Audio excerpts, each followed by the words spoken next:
Hey guys, tonight we begin not with a philosopher or a king, but with something far more dangerous and complicated. Dating in the Middle Ages. Because believe it or not, finding love in a time of plagues, dowies, and chaperones was somehow even more awkward than texting someone, "What you doing, seat at 2 a.m.?" From courtly love songs to marriage by livestock negotiation, medieval romance was less about butterflies and more about land rights. So before you get comfortable, take a moment to like the video and subscribe, but only if you genuinely enjoy what I do here. And let me know in the comments where you're tuning in from and what time it is for you. It's always fascinating to see who's joining us from around the world. Now dim the lights, maybe turn on a fan for that soft background hum. And let's ease into tonight's journey together. So you're standing in a medieval village or maybe a chilly stone castle wondering how to find love. Maybe strike up a conversation, compliment someone's hose. Ask if they come here often. Nope, that's not how any of this works. If you're in the Middle Ages, dating in the modern sense doesn't really exist. You don't flirt, text, or go for long walks to see where it goes.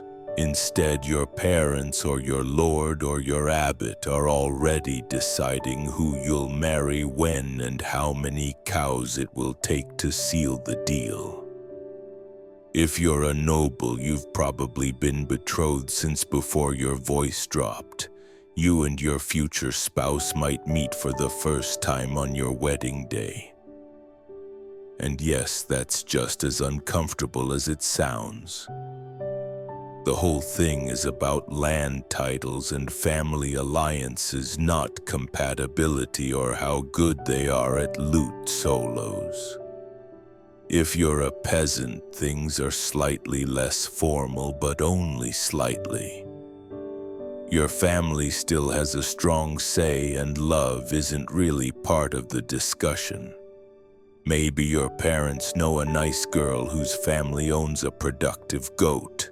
Maybe they admire a boy who can thatch a roof without falling off. Boom. You're courting now. Lucky you. It's not that people in the Middle Ages don't feel romantic. They do. It's just not the priority. The goal is survival, inheritance, and social stability. Falling in love before marriage, that's risky. Falling in love outside of marriage, that's scandalous. Either way, it's frowned upon unless you're a character in a tragic poem, in which case go wild and yet you dream. Maybe you write a little verse on a scrap of parchment. Maybe you sneak a glance across the market. Maybe, just maybe, you fall for someone who wasn't pre-approved by your family's livestock appraiser. But for now, you wait, you obey, you try not to fall for the miller's apprentice. Because in this world, love might be the goal of poets, but marriage is the work of parents, priests, and politics. So you think someone's cute. Maybe it's the way they balance a basket of onions on their head. Maybe it's the confident way they beat mud off a rug. Your medieval heart skips a beat. But steady yourself, because in this world, romance doesn't bloom without a balance sheet. Before you even think about courtship, you'd better ask, what do I bring to the table? And if your answer is a charming personality, you might want to sit down. If you're a young man, you'll need land or livestock or tools or a roof that doesn't leak too much. Love letters are nice, but nothing says husband material like 2 healthy oxen and a roof that can survive a mild storm. If your father has already promised the best goat to your brother, well, you might want to consider the priesthood. If you're a young woman, your family needs a doughy. That could be coin clothing or a suspiciously generous number of geese, doesn't matter how witty you are. If your family can't pay up, you're likely to spend a long time perfecting your embroidery alone. Now, let's say you actually like someone who makes your callous heart flutter. You lock eyes at the well. There's a spark. It's romantic, it's poetic, it's completely irrelevant. Because unless your families are on equal financial footing, you might as well fall in love with a cloud. If you're noble, it gets worse. Your hand in marriage is tied to land borders and political favors. You're not just a person, you're a walking treaty. Congratulations. Even peasants aren't safe. Marriage is practical. You don't marry for butterflies. You marry because your pig pen borders someone else's wheat field. You dream of passion.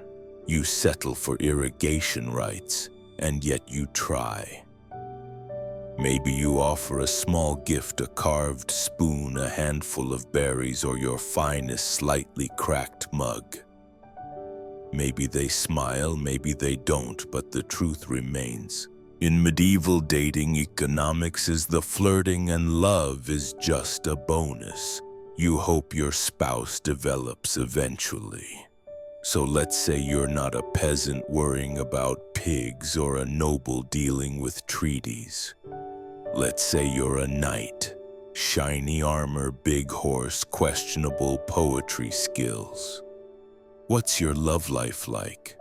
Welcome to the strange and emotionally exhausting world of courtly love. Now, this isn't dating. This is performance art. Courtly love was a noble pastime, part flirting, part spiritual suffering, and entirely impractical. You, the brave knight, choose a noble lady, usually one who's already married, and vow to adore her from afar. Not physically, of course. That would ruin everything. No, you're supposed to suffer elegantly. You might compose a few tortured verses about her silver laugh or how her hair burns like the sun, which in medieval terms means she has hair and didn't insult your family. You wear her colors at tournaments. You pine, you sigh. You occasionally joust someone just because he glanced at her too long.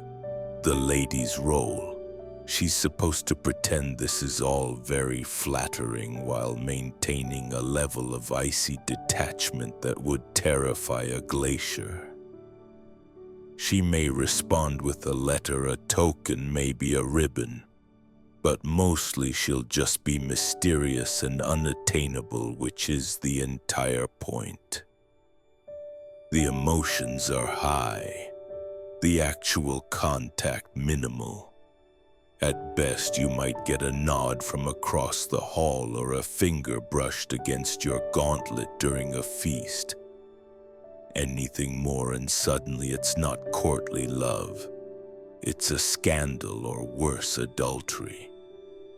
And no one wants that, at least not officially. This entire setup worked best when everyone involved agreed it was mostly pretend. It was a way to express longing, devotion, and creative angst, all without disrupting the social order, a medieval venting mechanism, if you will. Was it dramatic? Absolutely. Did it involve more poetry than practicality constantly? But for a knight stuck between battles and boredom, courtly love gave you something to write about and someone to write for. Just don't expect a happy ending or a kiss or even eye contact. So you've fallen for someone. Great. Now comes the hard part. Expressing that affection in a society where touching someone's hand without a chaperone is basically a declaration of war. Welcome to the medieval solution, tokens. Think of it as 12th century texting. Slow, confusing, and open to wildly inaccurate interpretation. Let's say you're a knight and you're hopelessly in love with Lady Marjorie of whatever her last name is. You can't speak to her alone and your poems keep getting intercepted by her confessor. What do? You send her a glove or maybe your embroidered sleeve.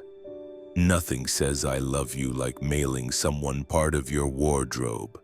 And if you're on the receiving end, congratulations.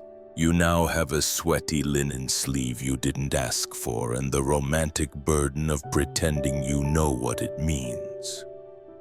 Is he confessing love? Asking for a favor, suggesting a jewel, who knows? Women gave tokens too, a ribbon, a piece of hair, a tiny pendant. It was sentimental, sure, but also deeply strategic. Give the wrong guy the wrong token and suddenly you're spoken for by someone with a lazy eye and a drinking problem. Tokens were meant to be subtle. A glove pinned to your chest, a ribbon tied to your sword hilt. Everyone knew what it meant and no one said what it meant. The more cryptic, the better. It was less about communication and more about plausible deniability. Oh, this glove, no, it's not from Lady Joan. It just appeared on my pillow scented with lavender, completely random. For commoners, tokens were simpler. Maybe a wood carving, maybe a handkerchief you stitched when you weren't milking something. It was still romantic, just with more calluses involved. Tokens were also risky. Giving one to the wrong person could spark rumors. Receiving one you didn't want meant figuring out how to politely return someone's sock without insulting their lineage. But for all the awkwardness, these tokens carried real emotional weight. They were symbols of love in a world that didn't allow much room for it. So you finally build up the courage to talk to your crush. Maybe offer them a flower. Maybe quote a little bad poetry you definitely didn't steal from a traveling minstrel. You're ready for a moment of intimacy. Unfortunately, you're not alone. Welcome to the world of medieval dating surveillance where love is never blind. It's heavily monitored by your mother, your priest, a nosy cousin, and sometimes all three at once. Let's say you're a young woman of marrying age. You're never just going for a walk. You're going for a walk with Margaret and her terrifyingly strict aunt who's already judging your posture. Even if you're simply fetching water, someone is watching. Someone is always watching. It's less dating, more espionage. And if you're a man trying to court someone, better hope you have the approval of her family, her parish priest, and the local gossip network. You show up at her house with flowers. Her father's behind the door sharpening something. Her mother's pretending to stir a pot that hasn't boiled in 3 hours. And the village priest just happens to be passing by on his way to morning prayers at sunset. The logic behind all this supervision was simple. protect virtue, preserve family honor, and absolutely prevent any unsanctioned touching, especially before marriage. Especially alone, especially ever. Chaperones were there to monitor innocent interactions. Group outings, monitored walks, supervised sitting within a 2-meter radius of each other on a bench. Only if someone's grandmother is knitting nearby and pretending not to listen. The church, of course, had opinions, lots of them. It regulated courtship the way a bouncer regulates a nightclub. Priests gave sermons about proper conduct and wrote lengthy treatises on the dangers of flirtation. Yes, that's right. Medieval clergy published anti-flirting manuals.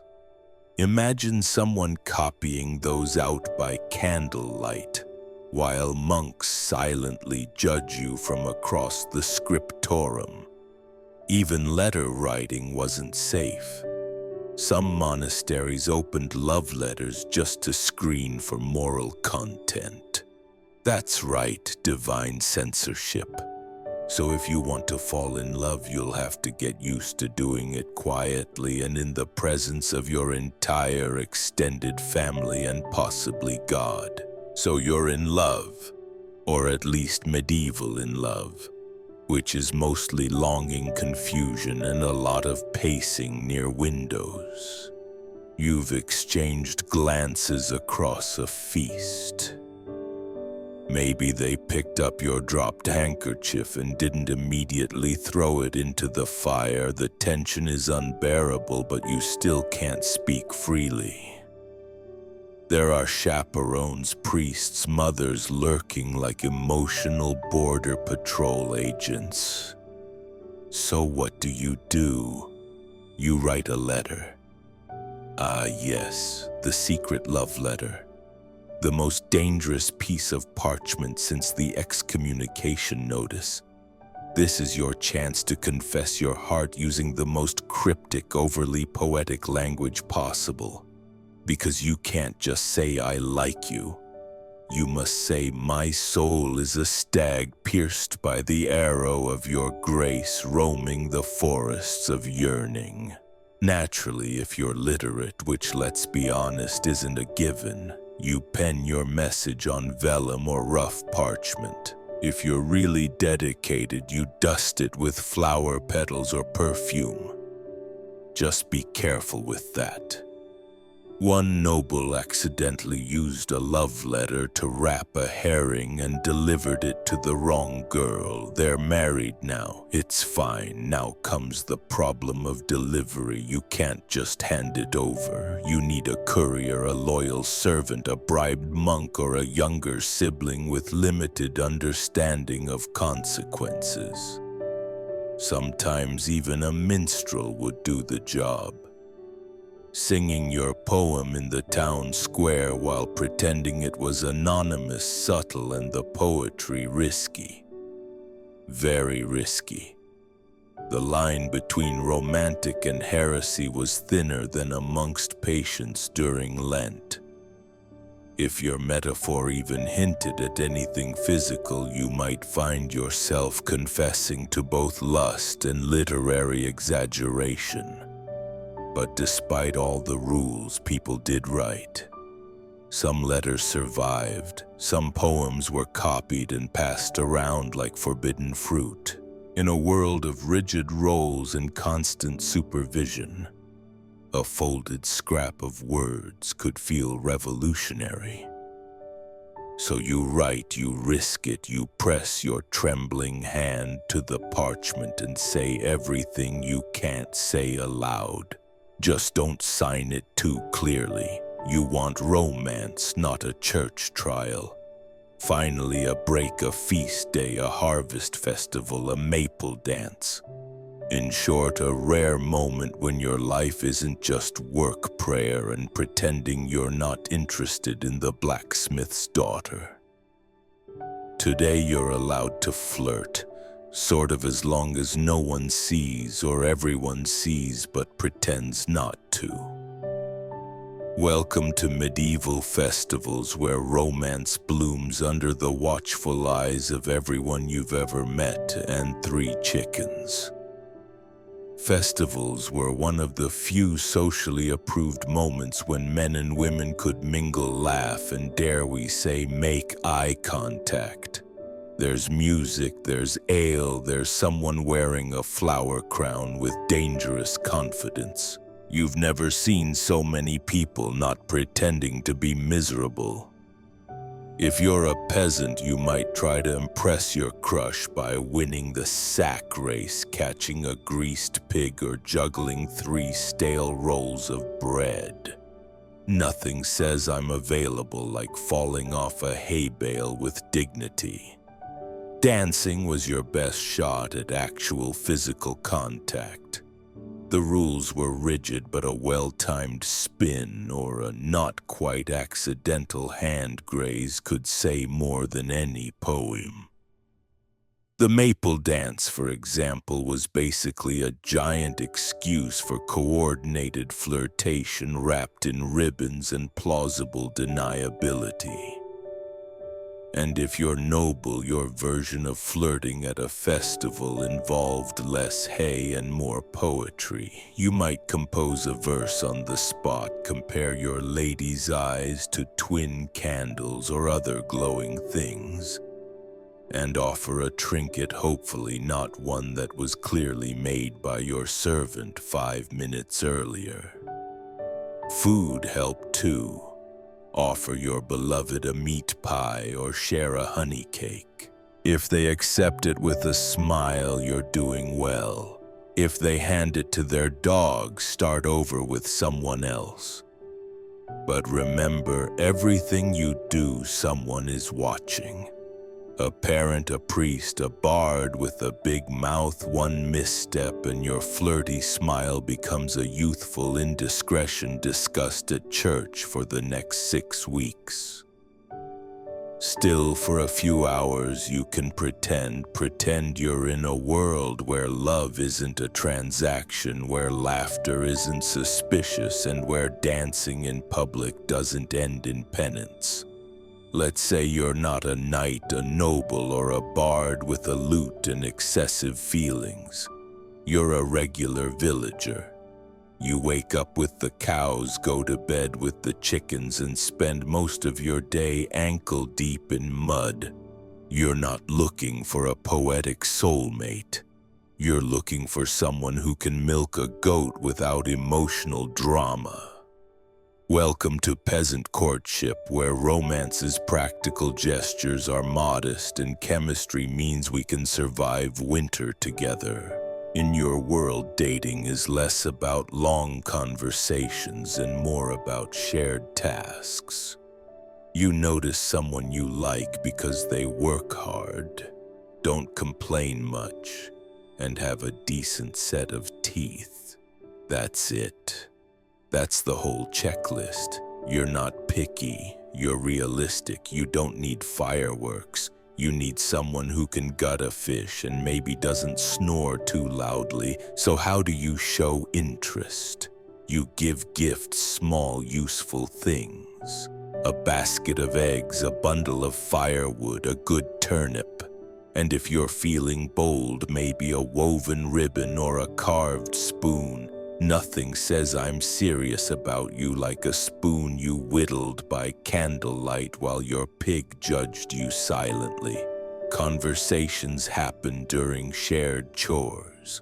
You might walk together to the mill, chat while tending sheep, or exchange pleasantries while shoveling something that smells questionable. No one's reciting poetry. You're talking about the weather crop yields and whether or not old Thomas fell in the well again. And yet, in its own way, it's romantic. There's a sweetness in the simplicity. A shared life built not on idealism but on cooperation. You know each other's strengths, weaknesses, and how fast they run when a goat escapes. Proposals often came quickly. If you both agreed and the families did too, marriage followed. Maybe you moved into a shared hut. Maybe you built a new one from scratch with help from the village. You brought your best blanket. They brought a goat. Together you began the strange miracle of domestic survival. It's not glamorous, but it's honest. You've done it. You found someone who can cook, clean, tolerate your family, and doesn't visibly recoil at the sight of your feet. True love right now. It's time to get married, which in medieval terms means you're entering into a contract. Not a dreamy vow under the stars, a legally binding transaction often negotiated with all the passion of a livestock auction. If you're a peasant, it's still a big deal. You gather a few witnesses, talk to the local priest, and try not to trip over the Latin during the ceremony. But behind the sweet-sounding blessings is a serious checklist: doughy land rights, who gets the cow, and what happens if someone dies during planting season. Yes, romance. If you're from the upper class, buckle up. Your marriage is a full-blown legal negotiation. Your parents, their parents, the priest, the scribe, maybe a cousin who once studied law. They're all in on it. The bride and groom mostly just standing nearby, looking decorative and nodding when spoken to. You may or may not have even met the person you're marrying. Your family has done the math. Your estate needs her fields. Her doughy balances your debts, and both of your coats of arms look good next to each other. Love is optional. The merger is not. And once you're married, it's permanent. Divorce isn't really a thing unless you can prove someone wasn't baptized, was secretly related to you, or died and forgot to mention it. Annulments existed, but they required a lot of paperwork, a bit of luck, and a solid bribe. Still, not everything is bleak. Some couples genuinely grew to love each other. Shared chores, raising children, surviving winters. These things have a way of building affection, or at least tolerance, which in medieval terms is basically the same thing. The church was involved in every step. Marriage was a holy sacrament, one of the 7 big ones. You didn't just marry for legal reasons. You married because God needed a witness, possibly 2. So you stand, exchange vows, and smile as someone hands over a sack of onions and calls it a blessing. So let's say you've had enough. Enough contracts, enough negotiations, enough being treated like a particularly valuable sack of flour. You're a noble, but for once you want to marry for love, not for land. Not for lineage, not for your father's strategic ambitions, just love. Congratulations, you're about to cause a scandal. Noble elopements were the medieval equivalent of lighting your family tree on fire and dancing in the ashes. If you ran off to marry someone of your own choosing, it wasn't just personal rebellion. It was political sabotage. Let's say your Lady Alelena promised to sub-Oring Von estate secure, but you've fallen madly in love with a penniless squire who smells faintly of horses and adventure. You meet in secret, whisper sweet nothings in the stables, and one day you vanish off to a monastery where the abbot owes you a favor. There you marry under questionable legality with only a nervous monk and 2 chickens as witnesses. Back at home, chaos. Your family outraged. Your father threatening to siege the groom's family garden. Your mother crying into her embroidery hoop. The church deeply concerned. The gossip delicious. And if you're the groom in this romantic rebellion, don't get too comfortable. Best case scenario, you get to keep your bride and your kneecaps. Worst case, you're excommunicated and disemboweled in that order. Still, some couples got away with it. If the union couldn't be undone without causing even more embarrassment. Families sometimes just sighed and moved on. After all, what's done is done, and at least nobody died. Hopefully. In rare cases, these scandals became legends. Songs were written, poems composed, stories whispered at banquets. 2 nobles who chose love over duty, practically mythological. And yes, most noble marriages were transactional. But these moments, brief rebellions, passionate escapes, whispered vows beneath moonlit towers, they reminded the world that love, though inconvenient, refused to go extinct. So if you ever feel dramatic for swiping left or turning down a second date, just remember at least your love life doesn't involve secret weddings, angry barons, and a horse tied to a ladder outside your window. Ah, marriage. That beautiful union of 2 souls and their respective financial portfolios.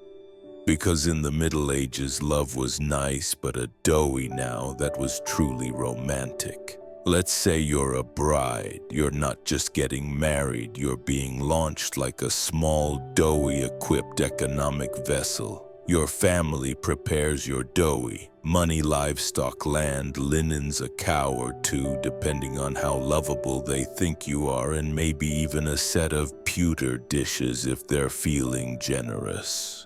These offerings go to your future husband, who accepts you and your portable wealth with open arms and a mental calculator. Now flip the scenario. In some cultures or regions, it's not the bride's family giving the goods. It's the bride price. The groom pays her family for the honor of marrying her, effectively saying, "Here's a horse, a cloak, and 3 pigs. Now, give me your daughter." Medieval romance at its finest. The point is, someone is paying someone. You're getting married, and there is absolutely a receipt involved. These exchanges weren't just about wealth. They were about status, expectations, and public statements. A large diary might indicate a bride came from a prestigious family. A stingy one might suggest they were trying to offload her quickly, possibly due to suspicious personality traits or a habit of talking back. You as the bride didn't usually get to keep your doughy. It became part of the household economy managed by your husband, guarded by the law, and hopefully not gambled away on dice and ale within the first month of marriage. If the marriage ended through death, annulment, or your husband wandering off to join a monastery after midlife regret, your doughy could theoretically be returned. But retrieving it was often harder than pulling a sword from a stone. You'd need support, legal backing, and ideally someone who could read. Meanwhile, the bride price, if paid, was like buying a rare goat. Expensive up front and no refunds. It compensated the bride's family for the loss of her labor. After all, who's going to milk the sheep now? So while love was occasionally in the mix, money was always at the altar. So you didn't go the marriage route. Maybe you were the second son, or your doughy was suspiciously small, or you just really liked chanting. Either way, you've joined a monastery or convent. Congratulations. You've now taken a vow of poverty, chastity, and an aggressive disinterest in romance. And yet here you are in a stone cloister surrounded by silence, candle smoke, and Brother Anselm's unexpectedly soulful eyes. Yes, even behind monastery walls, forbidden love found a way. To be clear, falling in love in a religious order was deeply discouraged. Like you might get whipped, exiled, or lectured by someone with a Latin name discouraged. You've sworn to give your heart entirely to God, which means giving it to literally no one else. But hearts are unruly, and sometimes prayers start sounding a lot like love poems. Maybe it starts with innocent tasks, passing each other bread in the refectory, whispering during vespers, laughing a little too hard when someone drops a hymnal. Before you know it, you're tucking extra cheese into Sister Beatrix's satchel and questioning everything. Some monks and nuns wrote passionate letters disguised, of course, as theological musings. Your soul is a shining light in the darkness of my contemplation.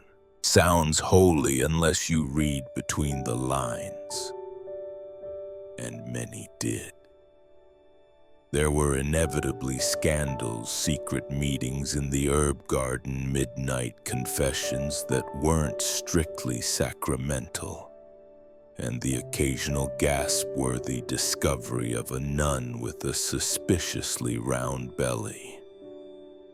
The punishment usually harsh exile, public penance, or being reassigned to some far-off abbey known mostly for sheep and silence. Still, not all stories ended in disgrace. Some lovers escaped. A few even got married after being defrocked. Most, though, returned to their cloisters red-faced and redevoted, swearing that the whole thing was just an overzealous theological debate. Because in the end, monastic life was about discipline. But humans are humans, even in robes, even in silence. And sometimes a quiet glance across the chapel was more thrilling than any tournament or courtly poem. You did it. You got married. There was a priest, a pig roast, and someone spilled me on your mother's only nice cloak. But now it's been a few months or years and something feels off. Maybe your spouse snores like a dying lute. Maybe they forgot to mention their chronic gambling problem. Or maybe you just realized that marrying for land and sheep doesn't automatically result in romantic bliss. Either way, welcome to the world of medieval marital disappointment. Now don't go reaching for the divorce papers because they don't exist. At least not in any form you'd recognize. Marriage was a sacred and unbreakable bond approved by the church, sealed by God, and enforced by public shame. You could try for an annulment, but you'd need a very good reason. We don't get along doesn't cut it. You'd have to prove that one of you was underage already, married, too closely related, which happened disturbingly often. Or best case scenario, never consummated the marriage, which meant someone had to confirm that fact in writing, possibly under oath. Good luck. If you're a noble, it gets messier. Your marriage wasn't just personal, it was political. Trying to escape it could start a feud, ignite a scandal, or launch a minor war. Best to just quietly resent each other and attend separate feasts. So what do unhappy couples do? Mostly they just endure. You sleep in different beds, you sigh dramatically at dinner, you pour your feelings into embroidery or that one really angry psalm. Passive aggression becomes your love language. Of course, affairs happened usually quietly, sometimes spectacularly. Nobles had secret lovers. Peasants had suspiciously helpful neighbors. The church condemned it, of course, but that didn't stop people. It just made them better at sneaking around barns and blaming things on God's mysterious will. For women, getting out of a bad marriage was especially hard. Even if your husband was violent or vanished, society expected you to stay loyal, silent, and mildly pious while surviving off bread crusts and disapproval. Still, some people made it work. Marriages weren't always happy, but they could become partnerships forged by hardship habit and the shared experience of hauling firewood in the rain. Let's say your spouse dies. Maybe it was the plague, maybe a farm accident, maybe they tripped over a goose in the dark.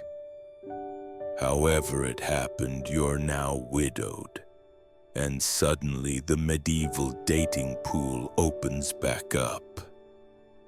Being a widow in the Middle Ages was oddly liberating.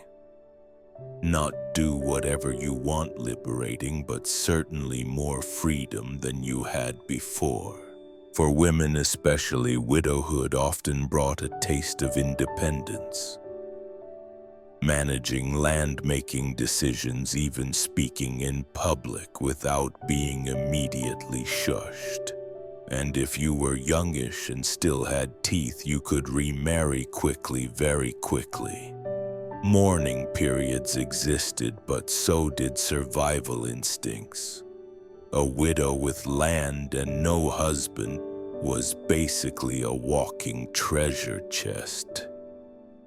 Suitors appeared with alarming speed, some sincere, others just very enthusiastic about your dairy cows. If you're a man and recently widowed, society practically pushes you back into marriage. Who else is going to cook, clean, and raise the 11 children you somehow accumulated? So you start looking. Maybe the baker's daughter. Maybe that quiet widow who always brings suspiciously good meat to market. Romance in second marriages could be surprisingly sweet. This time around, you're older, wiser. You're not being pushed into an alliance. You're choosing someone to survive with, maybe even someone you like. Wild concept. Of course there were rules. The church frowned on remarriage that happened too quickly, like your spouse isn't cold yet quickly. And widows often had to negotiate with family over dowies and inheritance. Nothing says romantic second chance like arguing with your brother-in-law over who keeps the butter churn. But still, second marriages were common, even expected. Life was short, winters were long. No one wanted to spend them alone if they didn't have to. And yes, love was part of it. Maybe not the swooning sonnet-writing kind, but the quiet kind. based on shared stories, mutual respect, and the understanding that both of you had already seen some things. So you light the fire, pour the soup, and try again. Not because it's perfect, but because it's human. You've made it this far, survived the contracts, the courtships, the chaperones, and possibly a dramatic barn elopement. But before you fall for someone new, ask yourself the most medieval question of all. Are you cosmically allowed to love this person? Because in the Middle Ages, love wasn't just a matter of the heart. It was a matter of stars, bones, and whether or not your grandmother saw a fox this morning. Let's begin with astrology. Yes, before you kissed anyone, you might want to consult the local monk astrologer. Are your signs compatible? Is Venus in retrograde? Was your beloved born under an unlucky moon? If so, better to marry someone less cursed. Love is hard enough without planetary sabotage. Then there were birthmarks, mysterious little symbols that might identify you as your soulmate's long-lost twin or their destined executioner. Superstitions were flexible like that, but the church had its own checklist.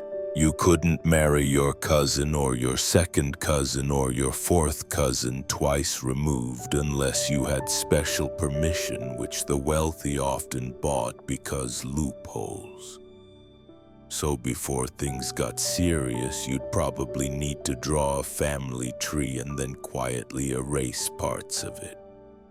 Social status also mattered deeply. A noble could not fall in love with a peasant without it being declared either a miracle or a moral failing. Cross-class romance was rare, scandalous, and only acceptable if it later became a tragic folk song. And then there were the omens. If a raven flew overhead while you were thinking about someone, bad sign. If you dropped bread at dinner while glancing at your crush, forget it.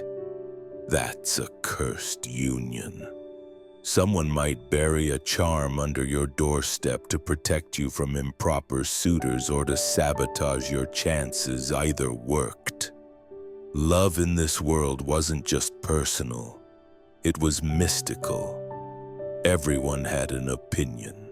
The stars, the saints, the weather, and that one woman in the woods who definitely wasn't a witch. Except she probably was. But despite all the rules, signs, and whispered warnings, people still loved. Clumsily, bravely, often against advice. Because medieval or not, the heart remains wonderfully disobedient.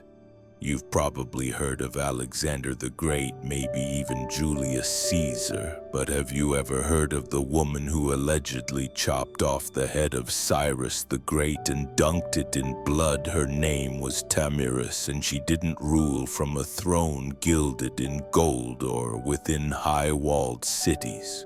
No, her court was the open sky, her army was the wind, and her power came not from titles but from pure, unshakable authority. She was queen of the Maze, a confederation of nomadic tribes who roamed the steppes of Central Asia.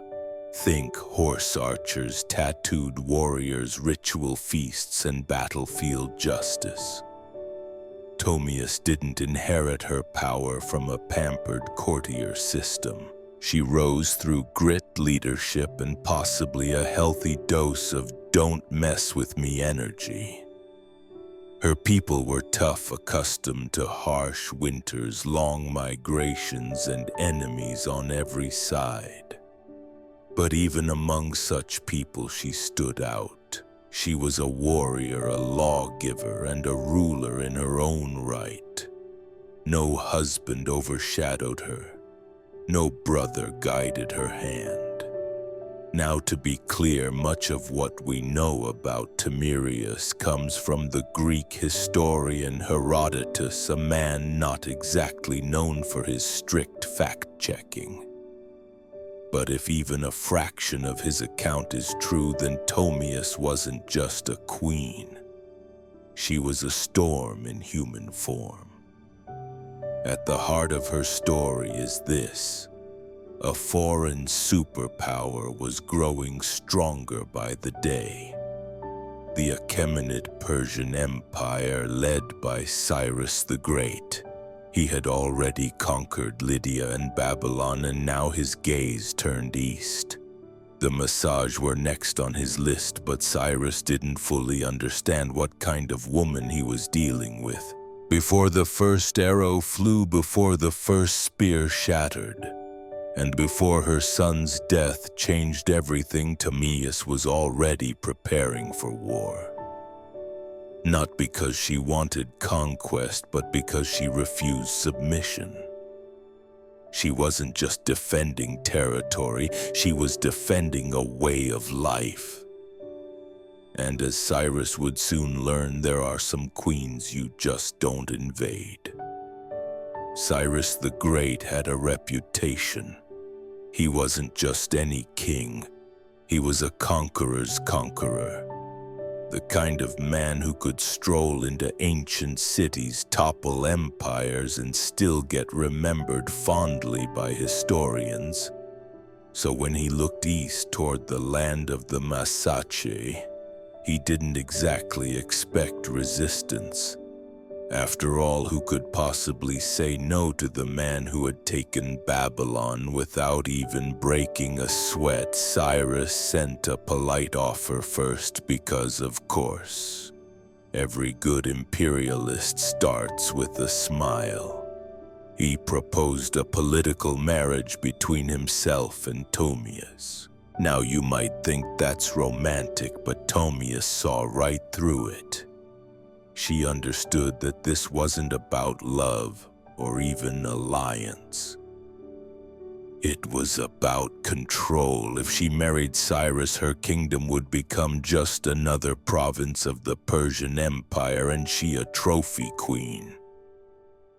She declined firmly. Cyrus, unaccustomed to rejection, didn't take it well. If he couldn't charm her into submission, he would take her kingdom by force. He crossed the Araxes River, which separated his empire from the lands of the Magi, and established a foothold. But Tomius wasn't idle. She gathered her warriors, consulted her chiefs, and prepared for what she knew was coming war. Then came the bait. Cyrus, under the guidance of his general Harpagus, laid a trap. He left a portion of his army behind, with a lavish camp overflowing with wine and food luxuries that nomads rarely indulged in. Timaeus' son Sparapes led a detachment to investigate. They raided the camp, took the supplies, and fatally drank the wine. The Persians returned at just the right moment, drunk, disoriented, and unprepared. Sparapes and his men were overwhelmed. He was captured alive. When Tamiris heard the news, her world cracked. This wasn't just a military loss, it was personal. Her son, her heir, was now a prisoner in Persian hands. She sent a message to Cyrus. "Give me back my son and leave. If you do not, I swear by the sun, the master of the Masaj, I will give you your fill of blood." Cyrus didn't listen. Sparapes, ashamed of his capture, killed himself in Persian custody. Tomius had just lost her only son, and now she was out for blood. Grief is a powerful thing, but grief mixed with fury, that's the recipe for absolute devastation. When Tomius learned her son Sparapises had taken his own life in Persian captivity, something inside her snapped. This was no longer about borders, pride, or even independence. This was war soaked in vengeance. And Tomius wasn't one to grieve quietly. She didn't retire to her tent in mourning robes or weep by the fire. No, she mounted her horse, sharpened her weapons, and swore an oath that would echo through history. She would face Cyrus in battle. She would defeat him. And then she would make sure he never forgot her name, even in death. According to Herodotus, Tomius summoned her tribal council. Under her command, the Massage mobilized. Picture it. Hundreds of warriors on horseback, adorned in leather armor, wielding bows and spears, faces painted with fury. They didn't march like a Persian army. They moved like a storm, swift, chaotic, and with deadly precision. This time she set the trap. Cyrus, perhaps overconfident from his earlier deception, underestimated her resolve. But Tomius knew his tactics now. She studied his movements, waited for the right moment, and then unleashed everything. The two armies clashed in what Herodotus describes as one of the bloodiest battles of the ancient world. There were no fancy formations or long speeches, just screaming horses, clashing blades, and a queen who fought alongside her warriors. No Silk Road empress here. Tomius was in the thick of it, riding hard, cutting down enemies with merciless focus. And when the dust finally settled, Cyrus the Great was dead. Timaeus, ever theatrical in her justice, had his body searched. His head was severed, placed into a wineskin filled with blood, and presented as a final offering. According to Herodotus, she spoke to it. "You thirsted for blood, now drink your fill." Whether or not every detail is true is almost beside the point, because what matters is that Tomius won. She crushed the most powerful empire of her day, avenged her son, and made sure that her name would be remembered not as a victim but as a conqueror. And this was just the start of her legend. The battlefield was silent. The Persians were dead or fleeing, their legendary king lifeless in the dust. And Tomius, she didn't celebrate like a conqueror. She didn't parade through Pepololis or carve her face into coins. Instead, she stood over Cyrus's body, her vengeance fulfilled but her heart still broken. Victory, it turned out, didn't bring peace. The Massage had won more than just a battle. They had turned the tide of empire. The death of Cyrus the Great sent shockwaves across the ancient world. In Babylon, Egypt, and the far corners of the Persian realm, rumors swirled. The unstoppable king had fallen, not at the hands of another great empire, but by a nomadic queen who had no throne, no palace, just fury, grit, and a cavalry of warriors who would ride into hell for her. And yet Tomius didn't exploit her victory for conquest. She returned to her people with the same pragmatism she ruled with. No war taxes, no imperial ambitions. She didn't try to seize the Persian throne. That wasn't her world. Her justice had been served. Her son had been avenged. The empire could continue without Cyrus. But now it would think twice before ever riding east again. It's worth noting just how rare this was. Most rulers, after winning a battle of that magnitude, would have grabbed power with both hands. But Timaeus seemed more concerned with preserving her people's freedom than expanding her reach. And yet this is where her story begins to fade. There are no records of her after the battle, no statues, no royal tomb, no massage monuments carved in stone. She rides into the fog of history as elusive and untamed as the steppes themselves. Historians debate whether Herodotus exaggerated her tale. Some say Cyrus died elsewhere, that the wineskin of blood was poetic fiction. But even skeptics agree someone dealt Persia a heavy blow. And it wasn't a king, it wasn't a general, it was a queen, a mother, a woman whose love for her son fueled one of the most dramatic reckonings in ancient history.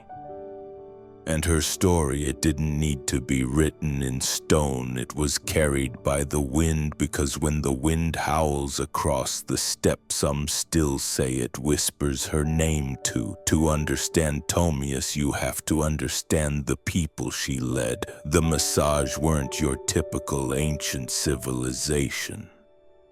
No marble temples, no hanging gardens, no scrolls of poetry.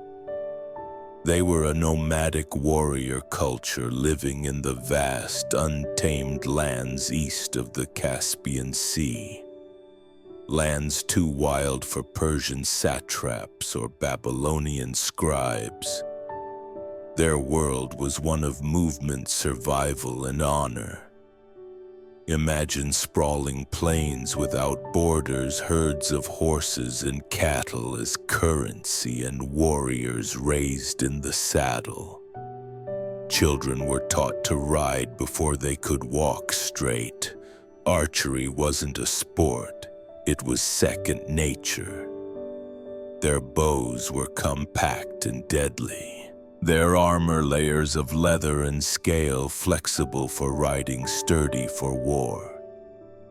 They hunted, they raided, and they fought to protect their freedom. And unlike many patriarchal societies of the time, Mahete women could and did fight. That wasn't an exception. It was expected. Warrior women weren't legends. They were your neighbors. So when Timaeus picked up a sword and led her people into battle, no one raised an eyebrow. She wasn't pretending to be a man or defying norms. She was the norm, just sharper, smarter, and far more dangerous than most. Their society valued strength but also justice. Crimes were punished harshly but fairly. Property was communal in many ways. What mattered was loyalty to the tribe and the ability to defend it. Kings and queens ruled, yes, but through consensus, not tyranny. Leaders had to prove themselves through deeds, not bloodlines. And as for religion, they were sun worshippers. Timaeus, in her famous warning to Cyrus, swore by the sun, the master of the Massage. The sun was life, light, and justice, the divine judge of all oaths. To break one's word was to spit in the face of the heavens. In short, Timaeus wasn't some anomaly. She was the ideal embodiment of her people. Fierce, principled, proud. She didn't rise to power in spite of being a woman. She rose because she was exactly the kind of leader the Massage revered. While the Persians had bureaucracy, the Massage had freedom. And in one brutal history-defining clash, that freedom held its ground. Because when you come from a land where the wind never stops and the sky is your only ceiling, submission is simply not an option. You know what's strange? Everything we know about Tamias, her battle with Cyrus, her son's death, the wineskin full of blood, it all comes from one man, Herodotus. Now, Herodotus is often called the father of history, which sounds great, until you realize he's also the father of hearsay, myth, and dramatic flair. The man loved a good story, and if that story involved divine omens, gory revenge, or queens shoving heads into blood, well, even better. So how much Ophus's tale is true, that depends on how much you trust a Greek writing decades after the events, who had probably never met a single massage in his life. Herodotus relied on second-hand accounts, travelers' tales, and whatever rumors were circling the Persian Empire. To him, history wasn't just a record, it was a performance. Still, here's the thing. He chose to tell her story in a world brimming with male warlords, tyrants, and kings. Herodotus went out of his way to spotlight a steppe queen who brought down one of the greatest rulers in history. That's not nothing. But let's zoom out. Why did this tale spread so widely? Simple. It had everything. A noble woman, a tragic son, a cunning enemy, a battle to the death, a gory finale worthy of any Greek tragedy. If you were living in Athens or Thebes and heard this tale from a traveling bard, you'd remember Tomius forever. Not because she wore a crown, but because she dared to defy a superpower and won. And over time, her story morphed. Medieval chronicles painted her as a savage Amazon. Renaissance artists depicted her drenched in blood, holding Cyrus's head like a trophy. She was exotic, fearsome, iconic. Yet through all the retelling, something real clings to her legend. Maybe not the exact dialogue, maybe not the wineskin, but the bones of the story, the queen, the sun, the war, the victory feel too specific, too human to be pure invention. In the end, Herodotus didn't just preserve Tamias, he mythologized her. And while that may blur the lines between fact and fiction, it also ensured that her name would live far longer than Cyrus's imperial edicts. Because history forgets generals, but it remembers vengeance. For a queen with no surviving monuments, Tomius has haunted the imagination of empires for over 2,000 years. Renaissance painters adored her. She was a dramatic muse, perfect for the bloody climax of a canvas.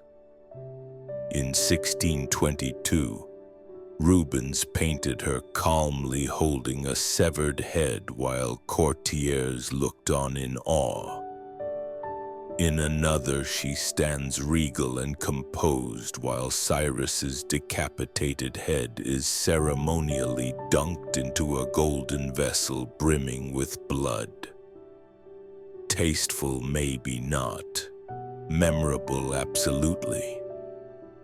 To European artists, Tomius wasn't just a historical figure. She was symbolism incarnate, a woman who punished pride, a savage noble, a cautionary tale, a feminist icon depending on who was holding the brush. She could represent the righteous fury of a mother, the barbarism of the East, or the wisdom of a ruler who refused to be bought. Writers loved her too. In the 18th and 19th centuries, she appeared in plays, novels, and philosophical tracts. Enlightenment thinkers debated whether she was proof that women could govern wisely or a reminder of what happens when emotions rule leadership. Either way, she stayed in print.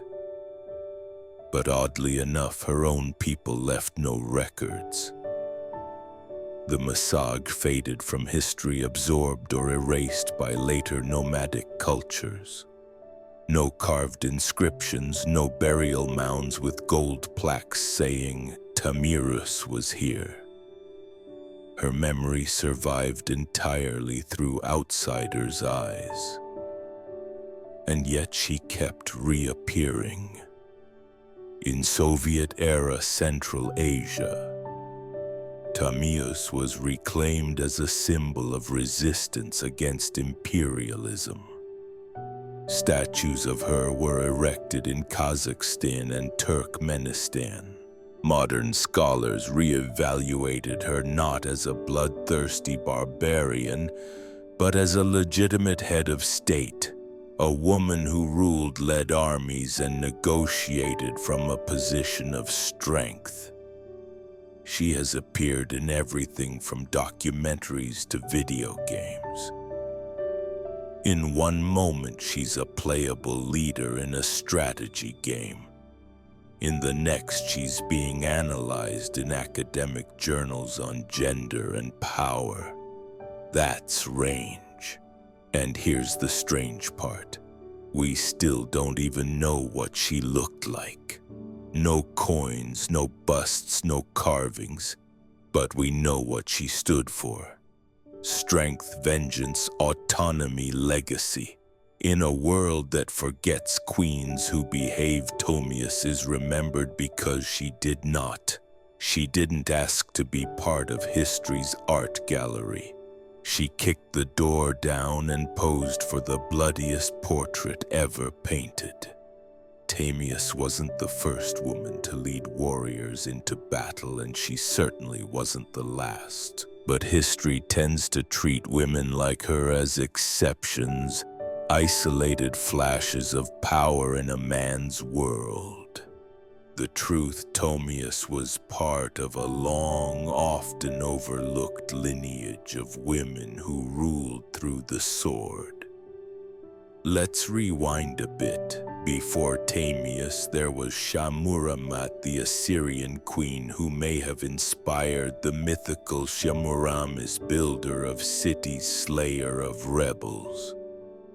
Around the same era, the Scythians, cultural cousins of the Massagetæ, had female warriors buried with weapons, their skeletons showing clear signs of battle injuries. These weren't ceremonial roles. These women fought, bled, and died on horseback. And after Tamirius came more. Boudica, the Celtic queen who led a fiery revolt against the Roman Empire in the 1st century CE, is often compared to her. Like Tamirus, Boudica's war was sparked by personal loss. Her daughters were assaulted, her land seized. Her response, she burned Roman settlements to ash. The parallels are uncanny. Grief, vengeance, and an empire too arrogant to see what was coming. There's also Zenobia, queen of Palmyra, who in the 3rd century CE defied Rome itself and carved out her own mini-empire in the East. She minted coins with her face, she declared independence, she made the emperor come to her. What binds all these women together, Tamius included, isn't just power, it's audacity. They led in eras that pretended leadership belonged to men, They wielded authority not as caretakers or stand-ins, but as strategists, generals, and rulers. And while many male leaders were praised for their conquests, these women were often labeled dangerous, unnatural, savage. Why? Because they won. Timaeus wasn't an outlier. She was part of a global, centuries-long pattern of women who rose in times of crisis and made kings bleed. Her story, preserved by Greek pens and modern imagination, reminds us that female leadership wasn't rare. It was just rarely recorded. So when you picture ancient warfare, don't just see helmets and beards. See a queen on horseback, bow in hand, blood in her eyes, and understand. Timaeus wasn't alone. She was just one of the few they couldn't erase. Timaeus never built a palace. She didn't leave behind golden inscriptions or dynastic walls. There's no great tomb, no preserved armor, no marble bust in a museum. And yet she endures. In many ways, her legacy is a paradox. Her entire story hinges on a handful of paragraphs from Herodotus, biased, embellished, possibly fictional.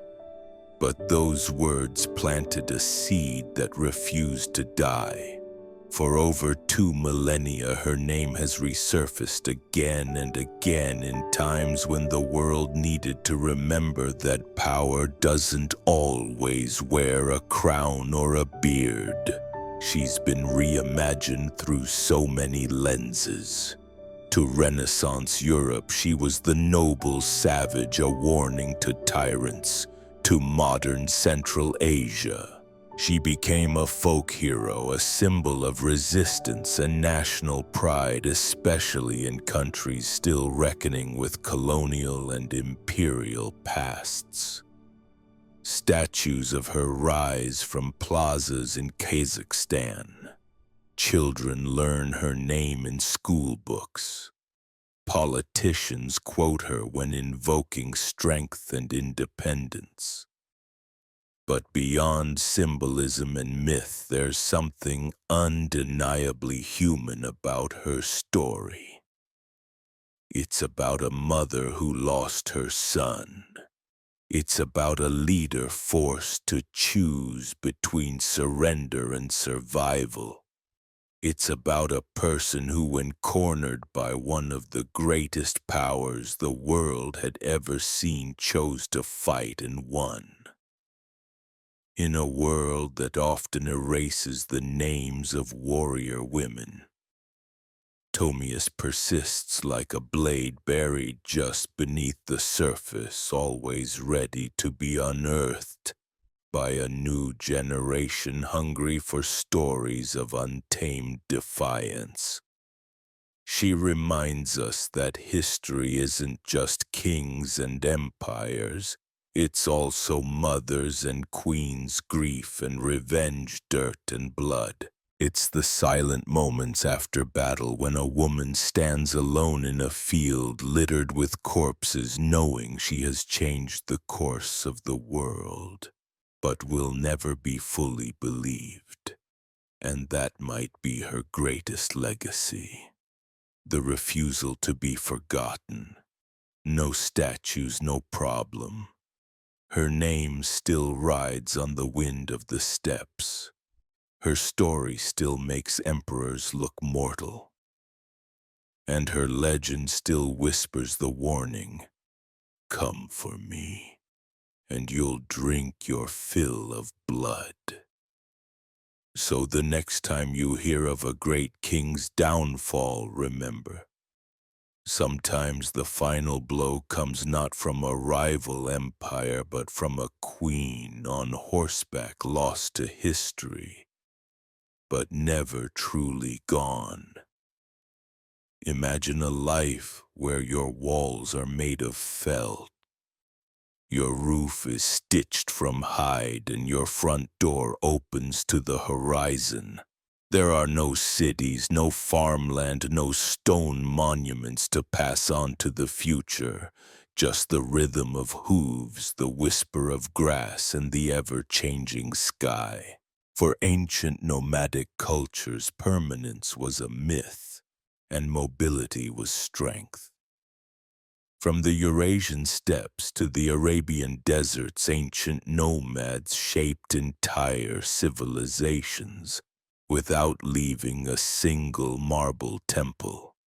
These weren't ruthless wanderers. They were strategic movers guided by the seasons, the grazing patterns of their herds, and an intimate understanding of terrain. Their homes were yurts, tents, or wheeled wagons, foldable fortresses designed for life on the move. Cattle, sheep, goats, and most of all horses were the pillars of nomadic life. A person's wealth was counted in livestock, not land. Horses were more than tools. They were companions, weapons, and status symbols. To ride well was to survive. To ride best was to rule.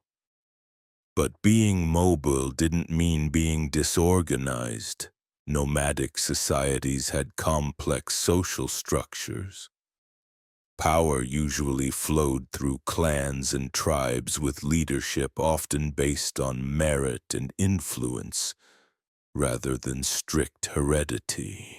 A chief or khan might rise through tactical brilliance, oratory skill, or sheer charisma. Loyalty was personal, earned in campfire councils and on wind-cord battlefields. And far from being isolated from the world, nomads were its connective tissue. They moved silk from China, spices from India, silver from Persia, and slaves from Europe. Nomadic caravans and traders were the original transcontinental couriers long before empires caught on. And when trade broke down, they raided, swift, strategic, and terrifyingly efficient. Their history wasn't written in stone, it was sung, recited, and remembered. Elders passed down legends and laws through oral tradition. A tribe's entire legal system, history, and identity could be carried in the mind of a single bard or elder. Stories weren't entertainment. They were instruction, governance, and identity. In the eyes of empires, nomads were unpredictable, alien, and dangerous. But to themselves, they were guardians of freedom, masters of adaptation, and heirs to the wind. They left few ruins behind, but they reshaped the world every time they rode. Long before the Mongols thundered across Eurasia, the Saiyans ruled the windswept steppe between the 9th and 2nd centuries BCE. These nomadic warriors dominated the land stretching from the Black Sea to the edges of Central Asia.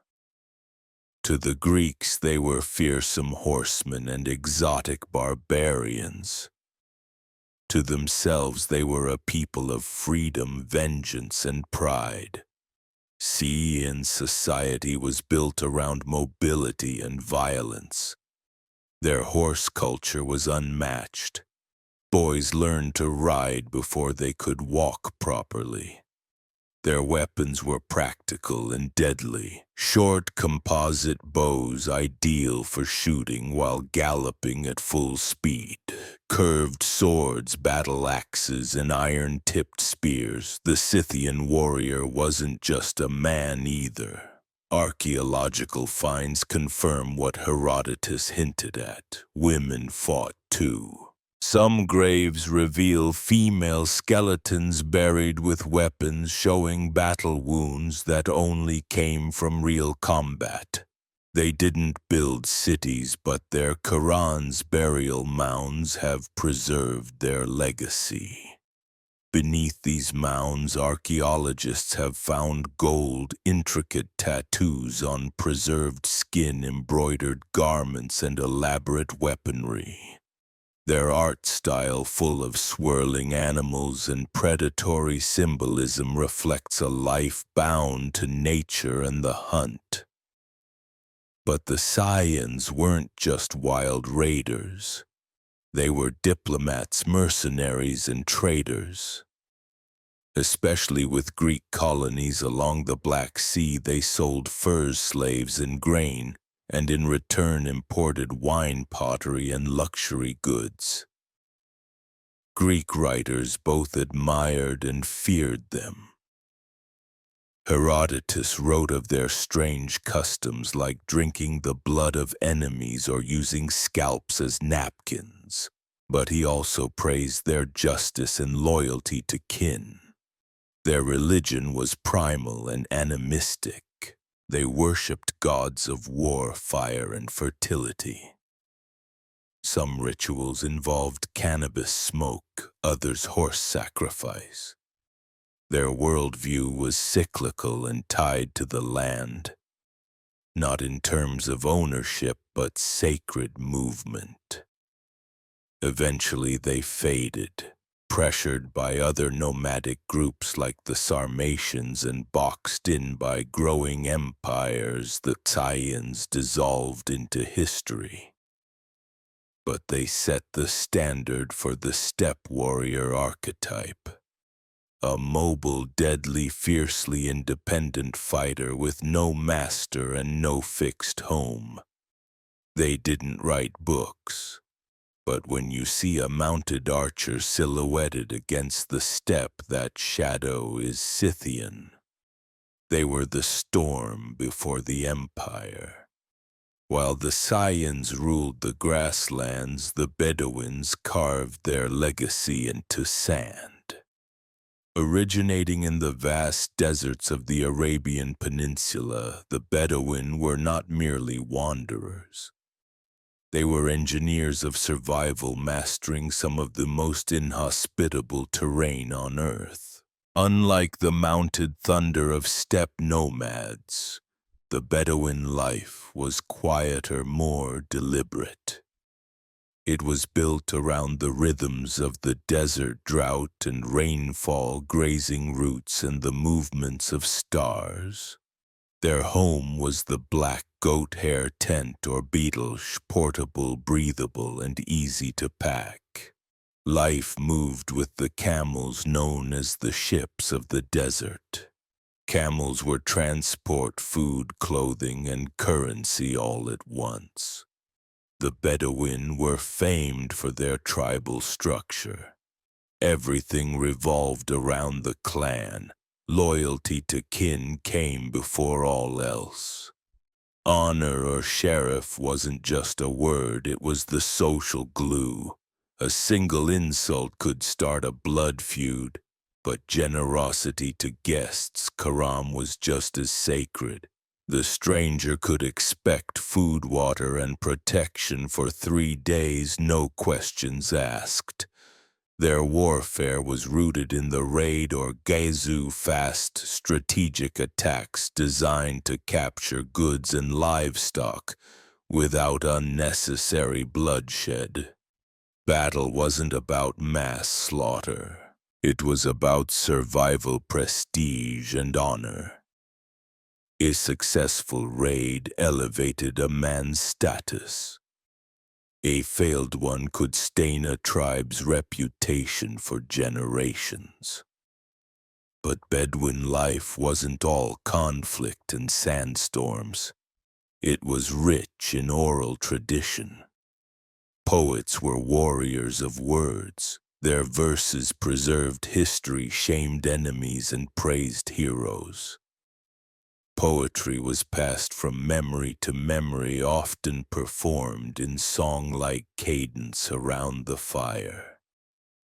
Some poems became tribal law. Others became legacy. Trade caravans also passed through Bedouin lands. These tribesmen served as guides, protectors, and sometimes smugglers, moving goods like incense, spices, and silk from southern Arabia to the Levant and beyond. They knew every oasis, every star path. Their knowledge was legendary and expensive. Though many Bedouins later integrated into cities and empires, they maintained a fierce sense of identity.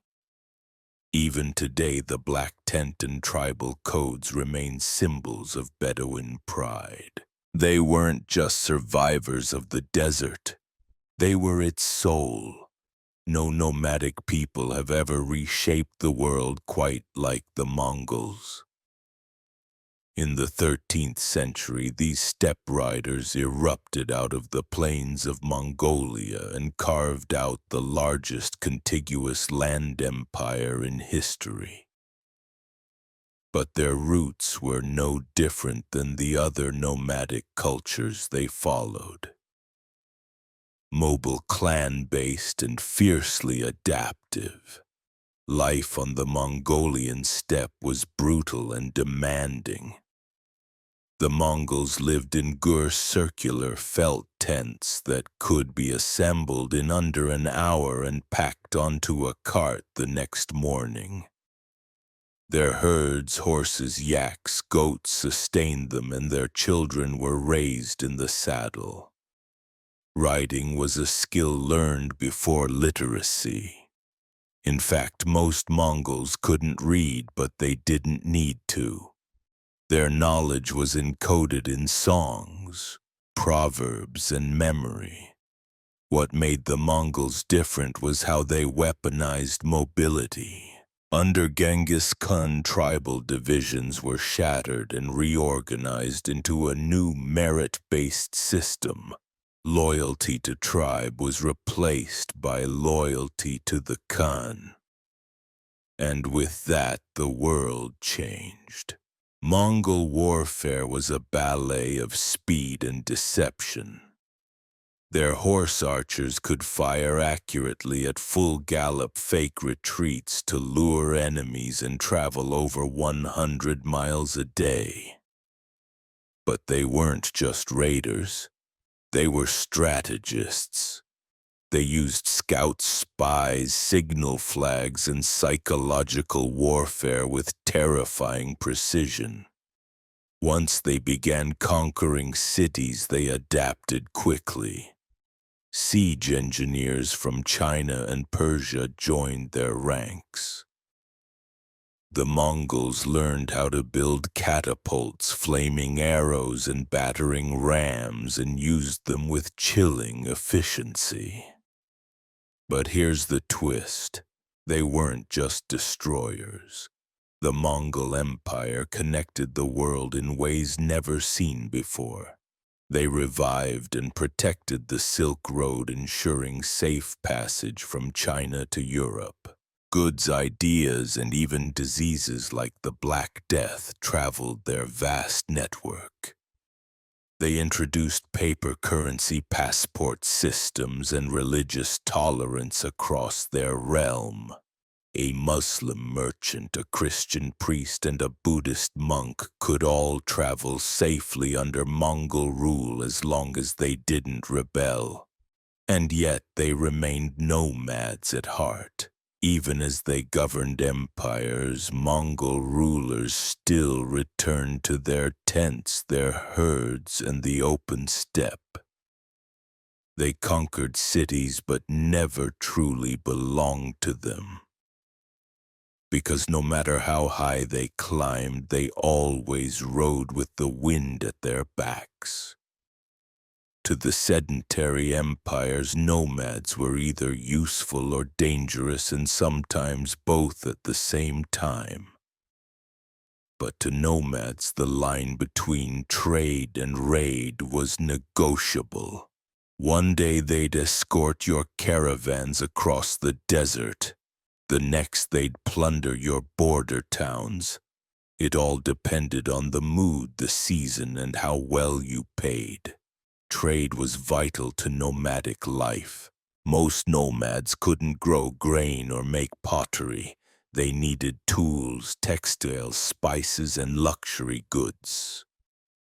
In exchange, they offered livestock, furs, leather, salt, and exotic items like falcons or rare horses. Some traded directly with empires. Others operated as middlemen between distant regions, forming crucial links along the Silk Road incense route and other transcontinental paths. But these weren't simple merchant caravans. They were armed convoys ready to defend themselves or attack depending on the situation.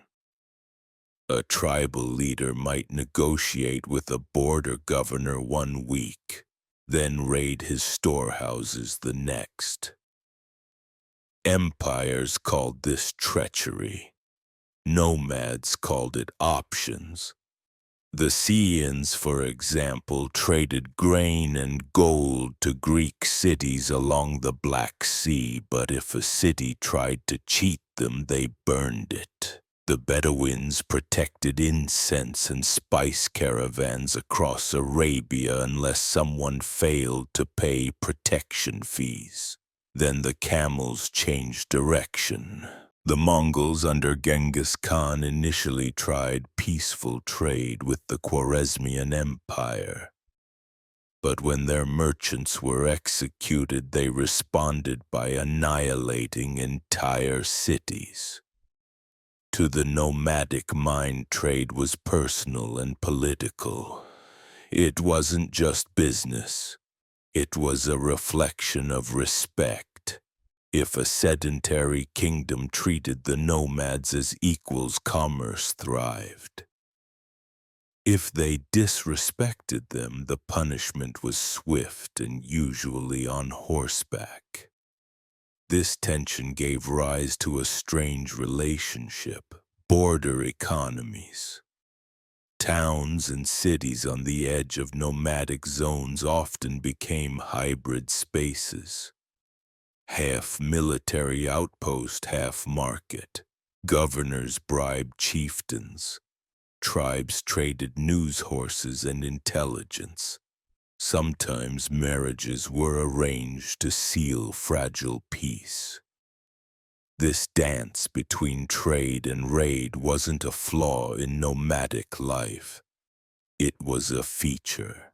It allowed them to negotiate power without occupying territory, to influence empires without building them, and to remain fluid in a world that worshipped walls.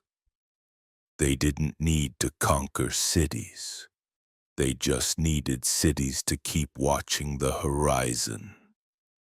In a world without libraries, scrolls, or printing presses, how do you preserve your history? For nomadic cultures, the answer was simple and incredibly powerful. You remember it. Oral tradition wasn't just a storytelling tool for ancient nomads. It was their library, courtroom, constitution, and mythos all rolled into one. From the Saiyan grasslands to the Mongol plains and the Bedouin deserts, memory was sacred, and the tongue was sharper than the sword. Elders were more than old men and women. They were archives in human form. They knew lineages stretching back a dozen generations, war stories that shaped tribal identity, and proverbs that guided decisions in peace and battle alike. These weren't campfire tales told for amusement. These were lessons, warnings, and laws. Among the Bedouins, poetry was king. A well-crafted verse could shame an enemy, honor a fallen warrior, or settle a dispute. Poets or Shai were advisors to tribal leaders, remembered more clearly than many chiefs. Their words could ignite war or stop it cold, and their memory flawless. Entire epics were passed down word for word, generation after generation. The Mongols were no different. The great work known as The Secret History of the Mongols was first preserved orally, only written down later. It tells not just the rise of Genghis Khan, but the cultural values of loyalty, fate, revenge, and ambition that defined their world. It isn't a dry historical record. It's a living saga, originally recited by heart to teach and unify. Even the Scythians, who left almost no written records, maintained detailed oral accounts of their migrations, battles, and alliances.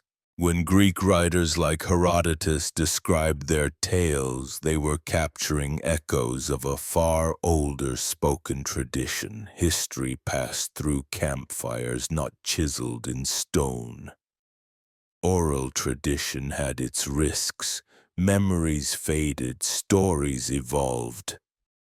But it also had one massive advantage. It lived. It was adaptable, flexible, and deeply human. It allowed nomadic societies to retain identity even after migrations, defeats, or cultural absorption. Empires may have fallen and their archives turned to dust, but nomadic stories survived not because they were written down, but because they were woven into breath. And as long as someone remembered, nothing was truly lost.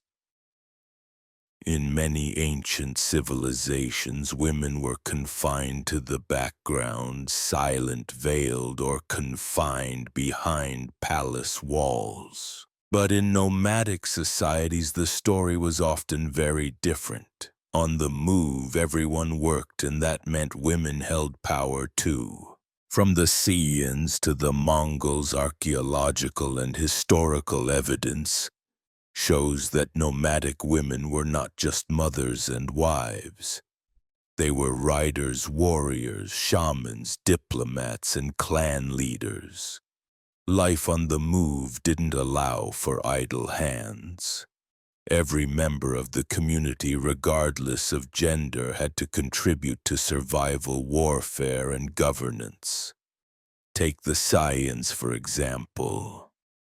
Burial sites across the Eurasian steppe have revealed women buried with swords, arrows, and armor, their bones showing injuries from combat. These weren't symbolic burials. These women fought.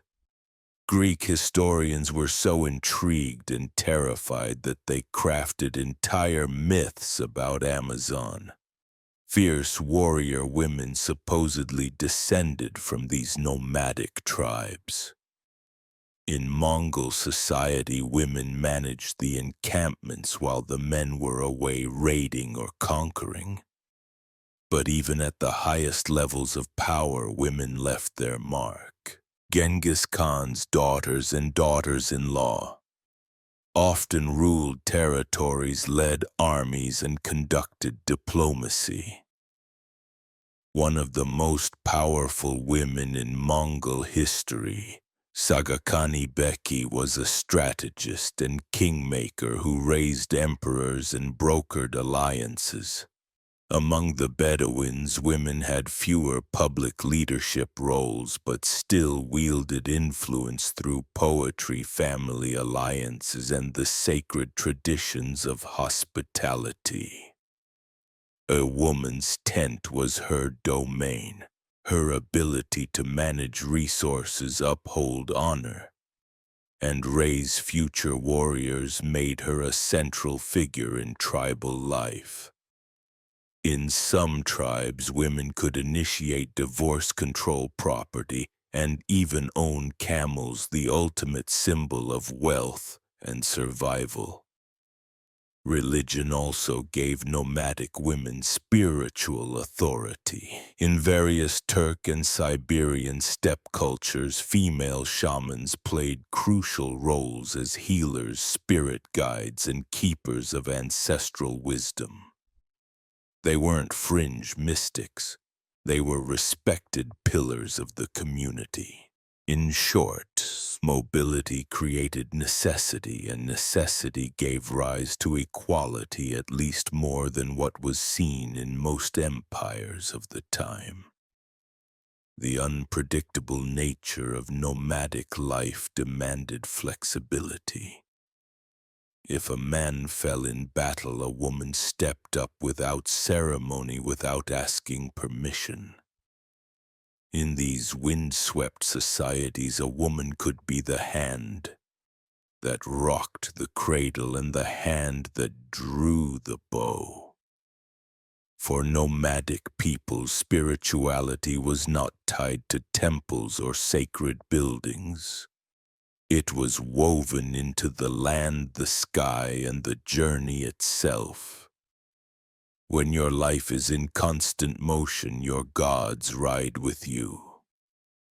Nomadic belief systems were typically animistic and nature-based, rooted in the cycles of the seasons, the behavior of animals, and the rhythms of survival. The wind wasn't just weather, it was a messenger. Mountains were guardians. Rivers carried spirits, fire was sacred, life was a dialogue with the unseen.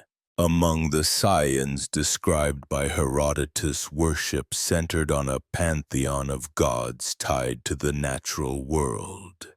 Titi, the goddess of the hearth, likely equivalent to Hestia, and Papios, the sky god. Rituals often involved horse sacrifice, cannabis smoke, and sacred oaths sworn under open skies. Their spiritual world was visceral, earthy, and direct.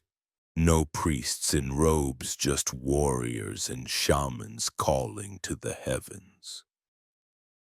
The Bedouins, before the rise of Islam, practiced a form of polytheism centered around local deities and tribal idols. But above all, they revered the unseen, the mysterious forces of fate and nature. Jinn or spirits were believed to dwell in rocks, windstorms, and lonely places. Poets and seers were thought to be inspired, sometimes even possessed by these entities. Hospitality wasn't just a custom, it was a spiritual obligation. In Mongol culture, the spiritual world was structured around Tangrism, the worship of Tengri, the eternal blue sky. Tengri wasn't a god you prayed to in a temple. He was the sky itself, ever present, watching and judging. Genghis Khan claimed his right to rule came from Tengri. Mongols also revered earth spirits, ancestral ghosts, and the sacred fire in the center of every tent. Shamanism played a vital role. Shamans were healers, spirit guides, and political advisors. The beauty of nomadic spirituality was its adaptability. As nomads came into contact with Buddhists, Muslims, Christians, and others, they often blended these beliefs with their own. Mongol emperors patronized multiple religions at once. A Bedouin could follow Islamic law while still clinging to older desert-rooted customs. Whereas cities built temples to contain the divine, nomads carried the sacred with them. Their gods moved, their rituals adapted, and their beliefs flowed like the rivers they crossed. Because to a nomad, faith didn't need four walls, just sky above, earth below, and memory in between. They didn't leave behind pyramids or cathedrals. You won't find their capitals on modern maps. And yet the legacy of ancient nomadic cultures is written all over history in the flow of trade, the scars of conquest, and even the languages we speak. Nomads were not historical footnotes. They were architects of disruption, reshaping entire continents through movement. The Silk Road that wasn't just a route for silk and spices. It was a highway built by hooves, maintained by the diplomacy muscle and local knowledge of nomadic tribes. Without them, East and West might never have met. Empires feared them, and for good reason. The Saiyans, Xiongnu Turks, and Mongols all challenged the myth of urban superiority. Their victories exposed a fundamental truth. Mobility can outthink monuments. Where empires moved slowly, nomads adapted. When cities relied on walls, nomads relied on speed. But their influence wasn't only military. They acted as cultural bridges, carrying music, recipes, stories, and even religion from one world to another. Mongol rule brought Chinese printing technology to Persia.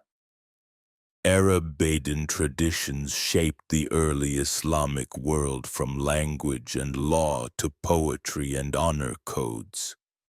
Turkish nomads laid the groundwork for the Ottoman Empire. The paths they rode became arteries of civilization. Even after their empires faded, their spirit endured. You can see it in modern horsemanship, in oral storytelling cultures, and in the values of kinship, resilience, and independence that still echo across the steppe, desert, and tundra. In many ways, they also serve as a warning. They remind us that no structure is permanent, not even the grandest empire. They proved that the wind could erase borders, and that power didn't need to be carved in stone to be real. Today, many nomadic peoples still exist, though fewer in number, and often under pressure from modern borders, climate change, and urbanization. Yet their descendants carry traditions older than most nations. Hospitality to strangers, reverence for animals, and stories that ride through generations like horses through fog.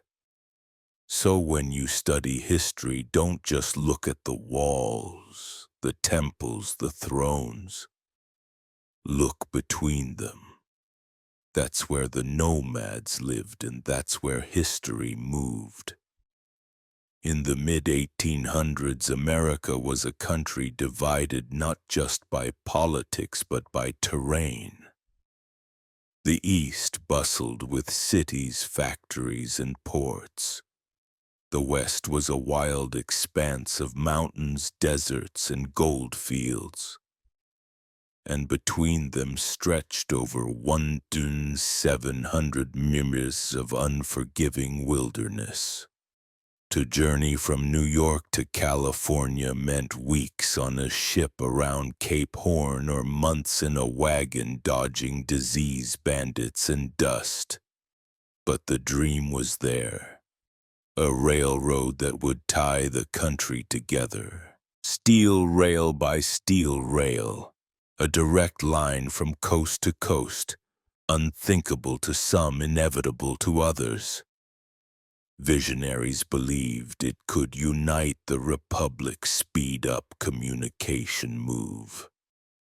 Armies open new markets and settle the untamed frontier. To build it, however, would require more than ambition. It would take money, labor, land, and political power. That last part came with the Civil War. In 1862, while the nation was tearing itself apart, Abraham Lincoln signed the Pacific Railway Act. The law authorized two railroad companies, the Union Pacific and the Central Pacific, to start building from opposite ends of the country. The Union Pacific would head west from Omaha, Nebraska. The Central Pacific would go east from Sacramento, California. They would meet in the middle. To fuel the construction, the government offered massive land grants. For every mile of track laid, each company received up to 640 acres of public land and generous loans. The race was on not just to unite the country, but to claim land money and history itself. On paper, it was a marvel of infrastructure. In reality, it was about to become one of the most grueling construction efforts in American history. Workers would blast through mountains, bridge vast plains, and brave bitter winters and scorching deserts. Thousands of immigrants and laborers would be brought in to do the work. The rewards would be monumental, but so would the human cost. And for the indigenous nations living on the land where the tracks would cut through like a scar, this was not progress. It was a warning. In 1862, the idea still sounded like a gamble, but within 7 years, two lines would meet in the Utah desert and change America forever.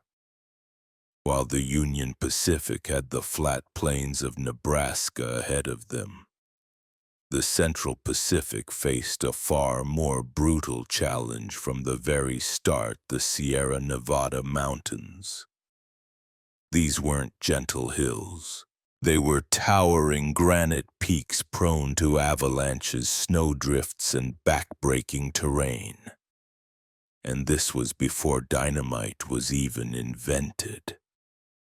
Construction began in Sacramento in 1863, but the real wall stood just 80 meters east. The Sierras were a formidable barricade, and every mile of track laid felt like a war against nature itself. To conquer this obstacle, the Central Pacific needed labor. A lot of it. At first, they hired mostly Irish immigrants and white laborers. But many quit, unable or unwilling to face the grueling conditions. That's when the company turned to a new workforce: Chinese immigrants. By 1865, over 10,000 Chinese laborers were building the railroad. More than 80% of the Central Pacific's entire workforce. They were paid less than white workers, often lived in more dangerous conditions, and faced deep racism.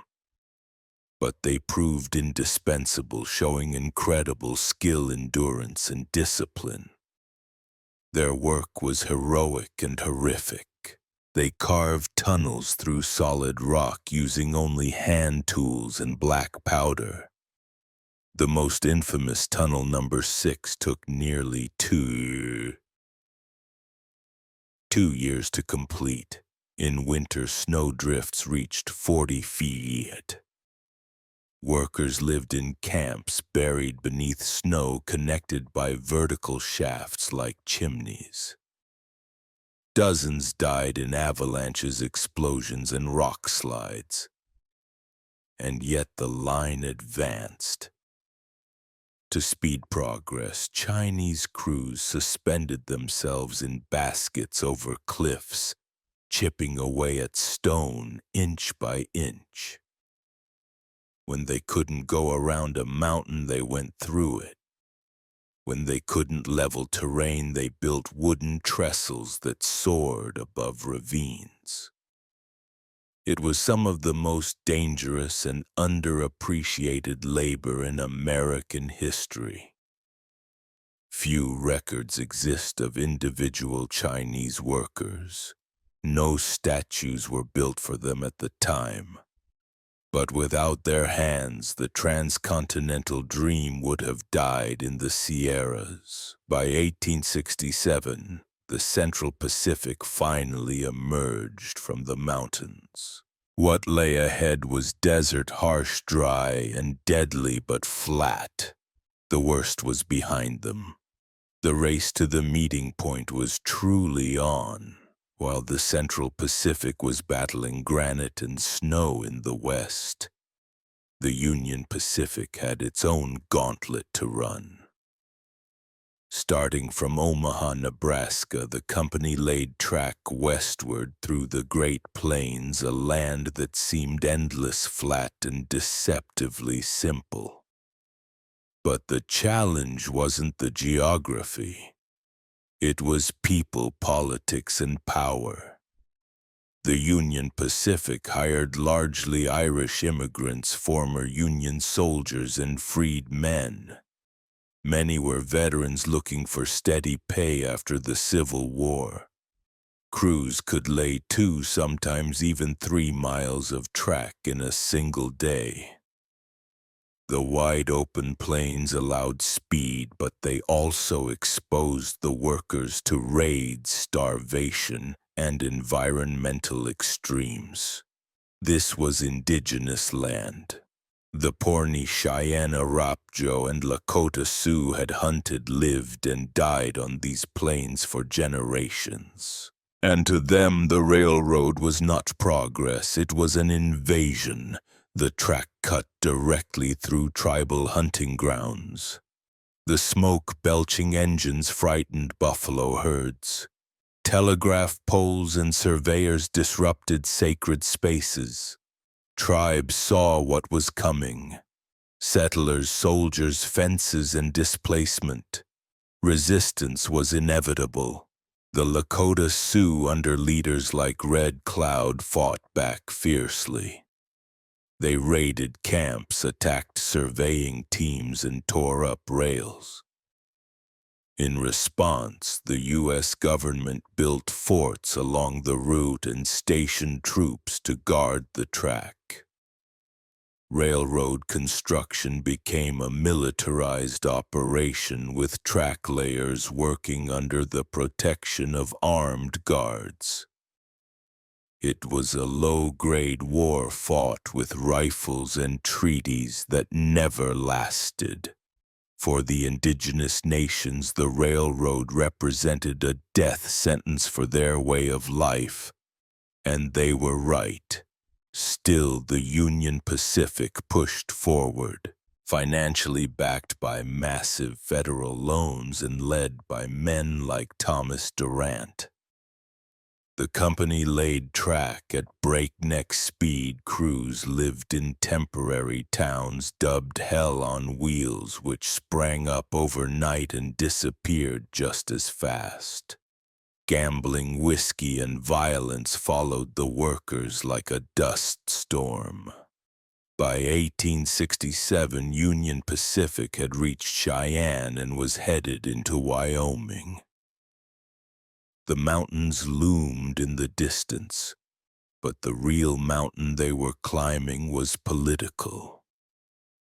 How do you unite a nation when you're laying rails over the bones of another? For the Union Pacific, the answer was simple.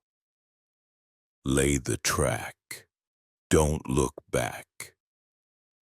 The story of the Transcontinental Railroad is often told with golden spikes and great men in top hats. But the real story, it's soaked in sweat, muscle, and pain. Much of it provided by men whose names were never recorded, whose graves were never marked, and whose stories were buried beneath the tracks they built. On the Central Pacific, it was the Chinese laborers who did the impossible. Nearly 15,000 of them, most hailing from Guangdong province, endured freezing temperatures, deadly explosions, and racial hostility while tunneling through the Sierra Nevada. They earned less than white workers, received no recognition, and were often housed in separate inferior camps. But they persisted quietly, skillfully, and relentlessly. Despite being called weak and unfit by early skeptics, the Chinese crews soon proved to be the most reliable workforce on the railroad. They blasted rock-laid rail-built trestles and cooked their own food, often staying healthier than their counterparts.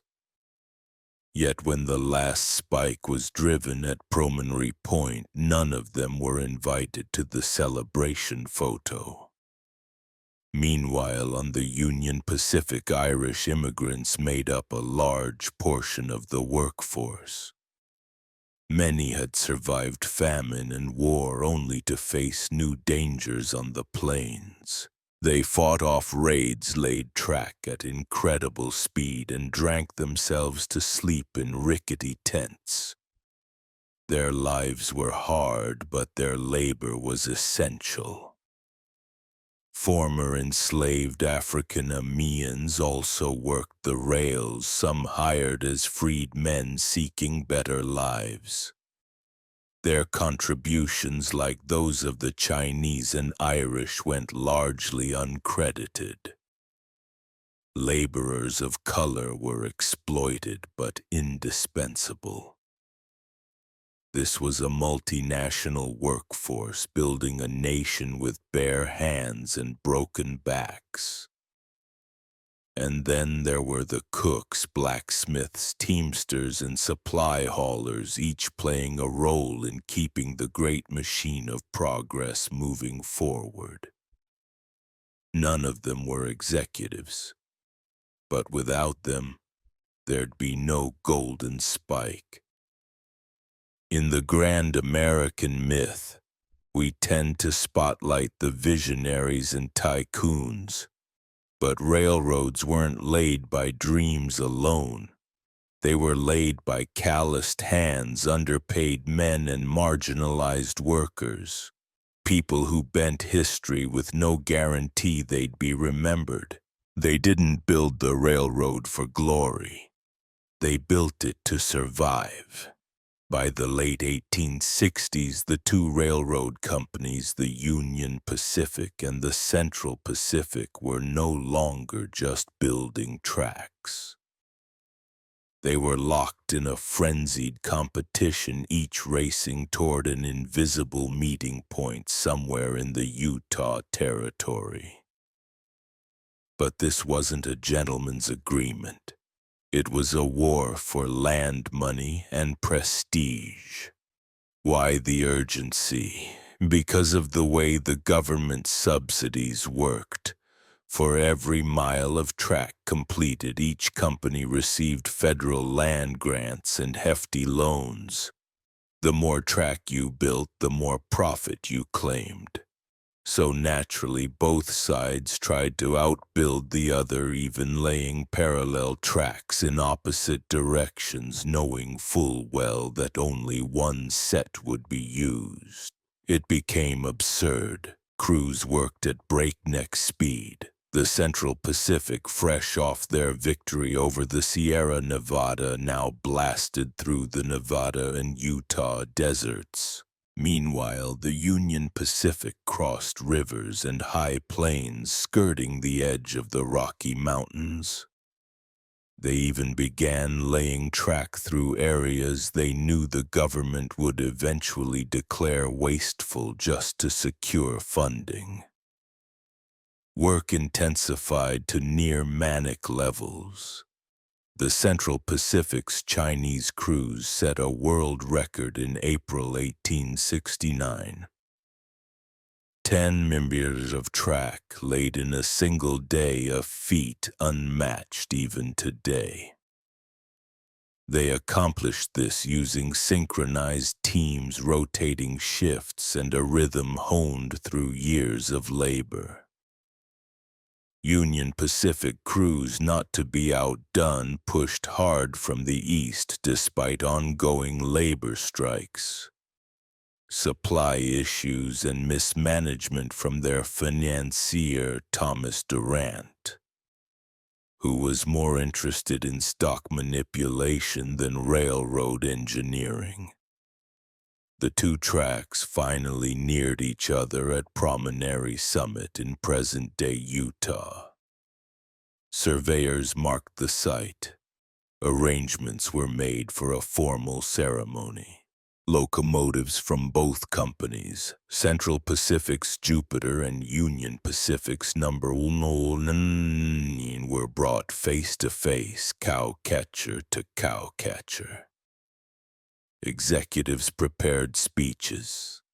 A special golden spike was commissioned.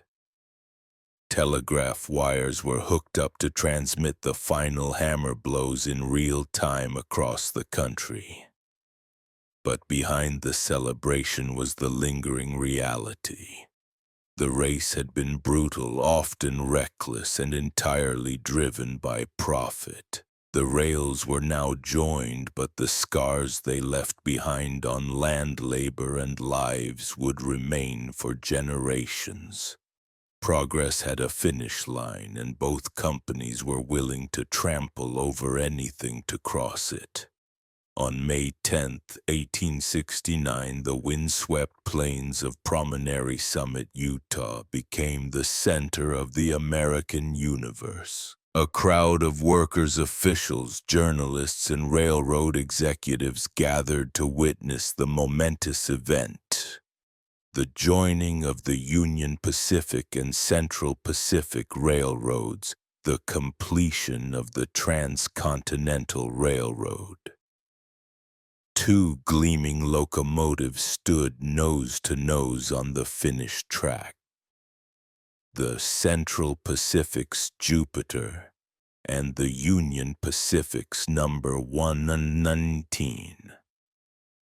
Between them lay a final rail, and at its center a golden spike engraved with the words, "May God continue the unity of our country as this railroad unites the two great oceans of the world." Telegraph lines had been connected to the ceremonial hammer. Each blow would send an electric signal across the country. As Leland Stanford, representing the Central Pacific, raised the sledgehammer, Americans across the nation leaned in to listen. With each swing, the telegraph clicked. Done. Church bells rang, cannons fired, cities erupted in celebration. From New York to San Francisco, it was as if a national artery had been stitched together in real time. The East and West were no longer months apart. They were 7 days apart by rail. It was a stunning engineering achievement. The United States was now bound coast to coast by steel and steam. The symbolic significance couldn't be overstated. A young post-Civil War nation had proven it could connect its fractured parts and march into a modern industrial era. But not everyone was part of the celebration. None of the Chinese workers who had laid most of the Central Pacific's track were invited to the photo.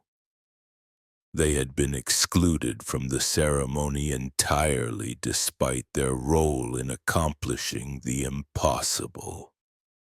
The Irish laborers, freedmen, native guides, and other marginalized workers were also absent from the frame. In their place stood bearded men in frock coats holding hammers and cigars. So while the country celebrated unity, the reality was more complex. The railroad did connect east to west, but it also sharpened divisions between races, classes, and cultures. It united markets, but at the cost of many human lives. The photo that day captured the official story of the railroad. But the real story that was buried beneath the track. The completion of the Transcontinental Railroad didn't just shrink geography. It exploded the American economy.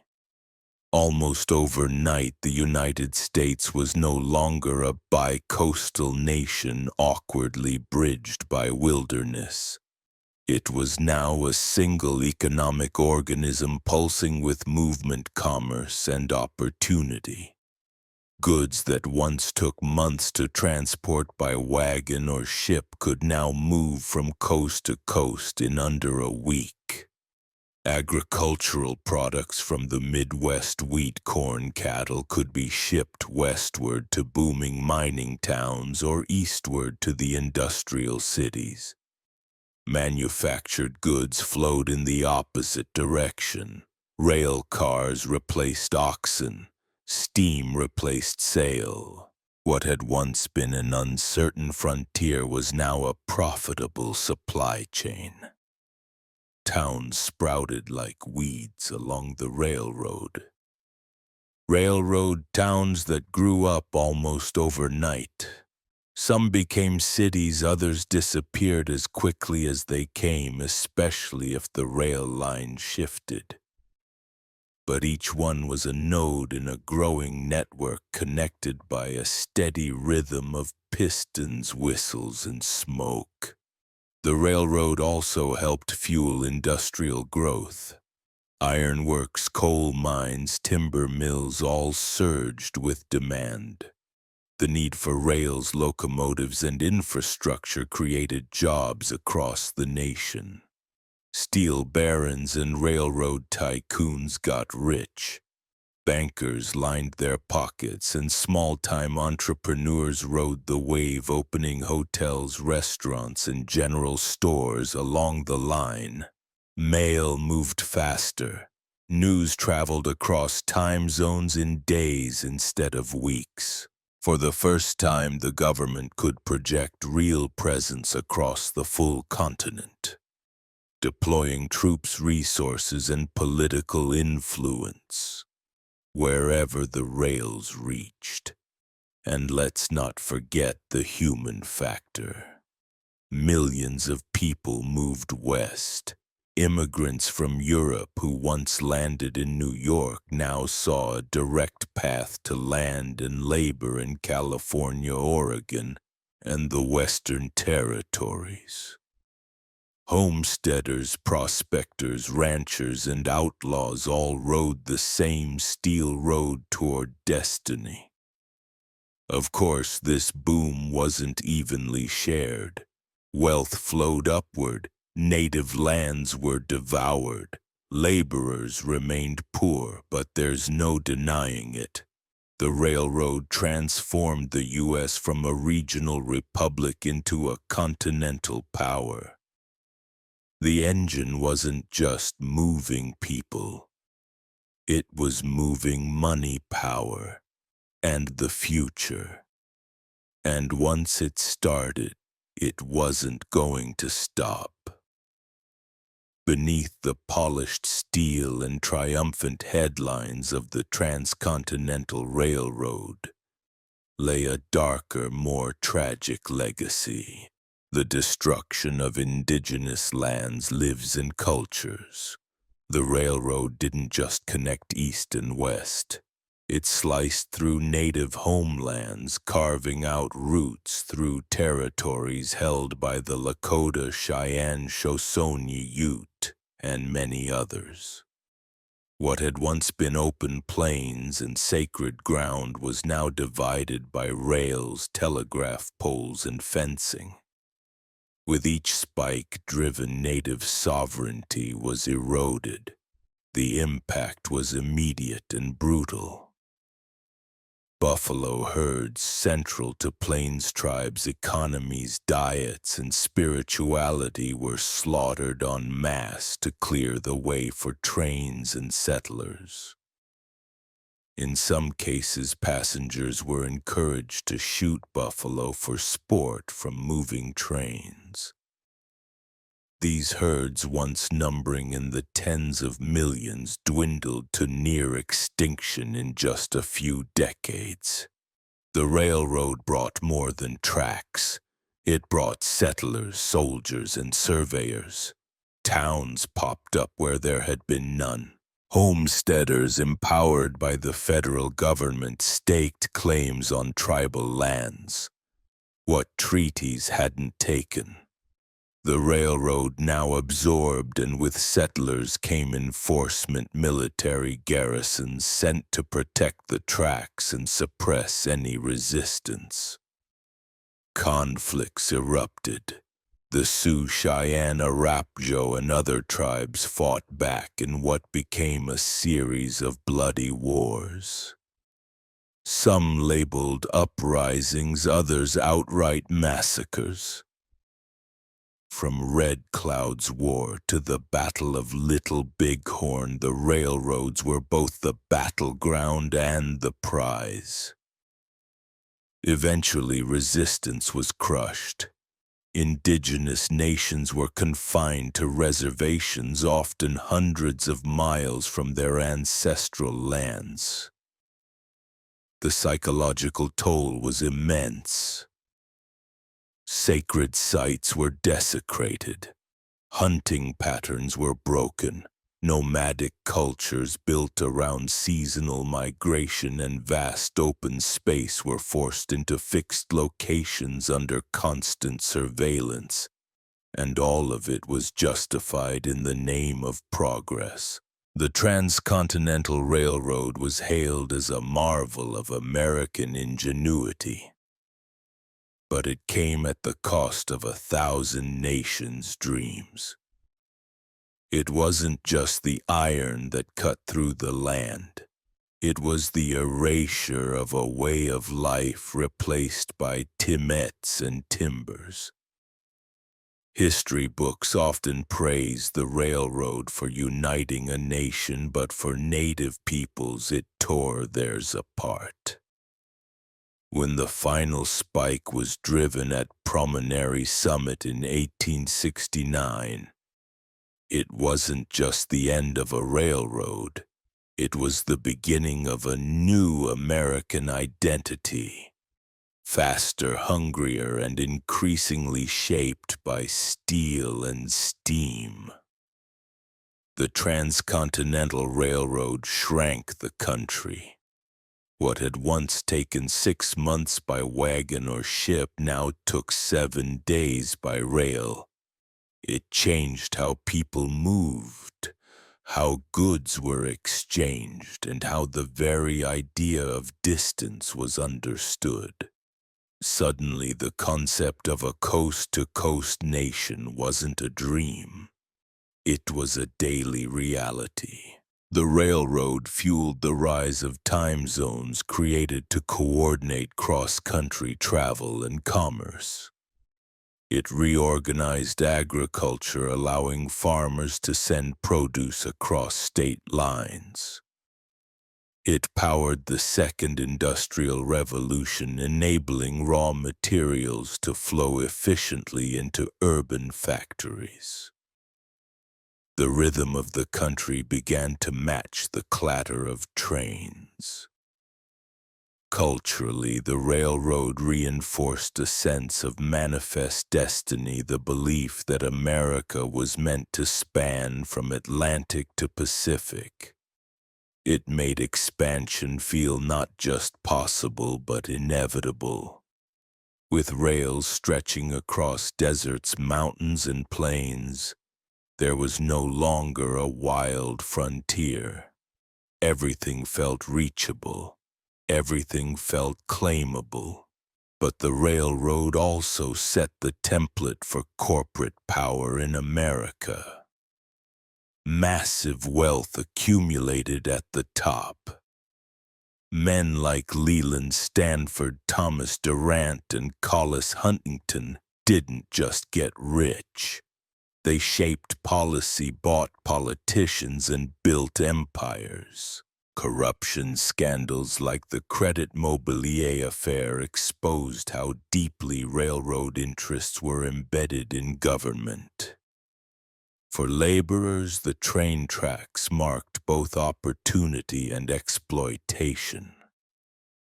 For indigenous peoples, it marked the end of a world. For the environment, it brought radical change. Forests cleared, rivers bridged, buffalo nearly exterminated. Yet for all its costs, the railroad undeniably stitched the fabric of a modern America. It connected immigrants to opportunity, businesses to markets, and governments to distant territories. It transformed an experimental republic into a fully integrated nation.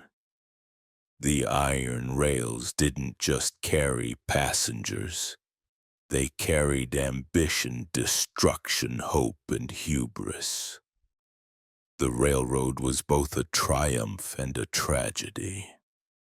And once those twin locomotives touched cowcatchers in the Utah desert, the country was never the same again. The nation was transformed not by war or election, but by iron and fire.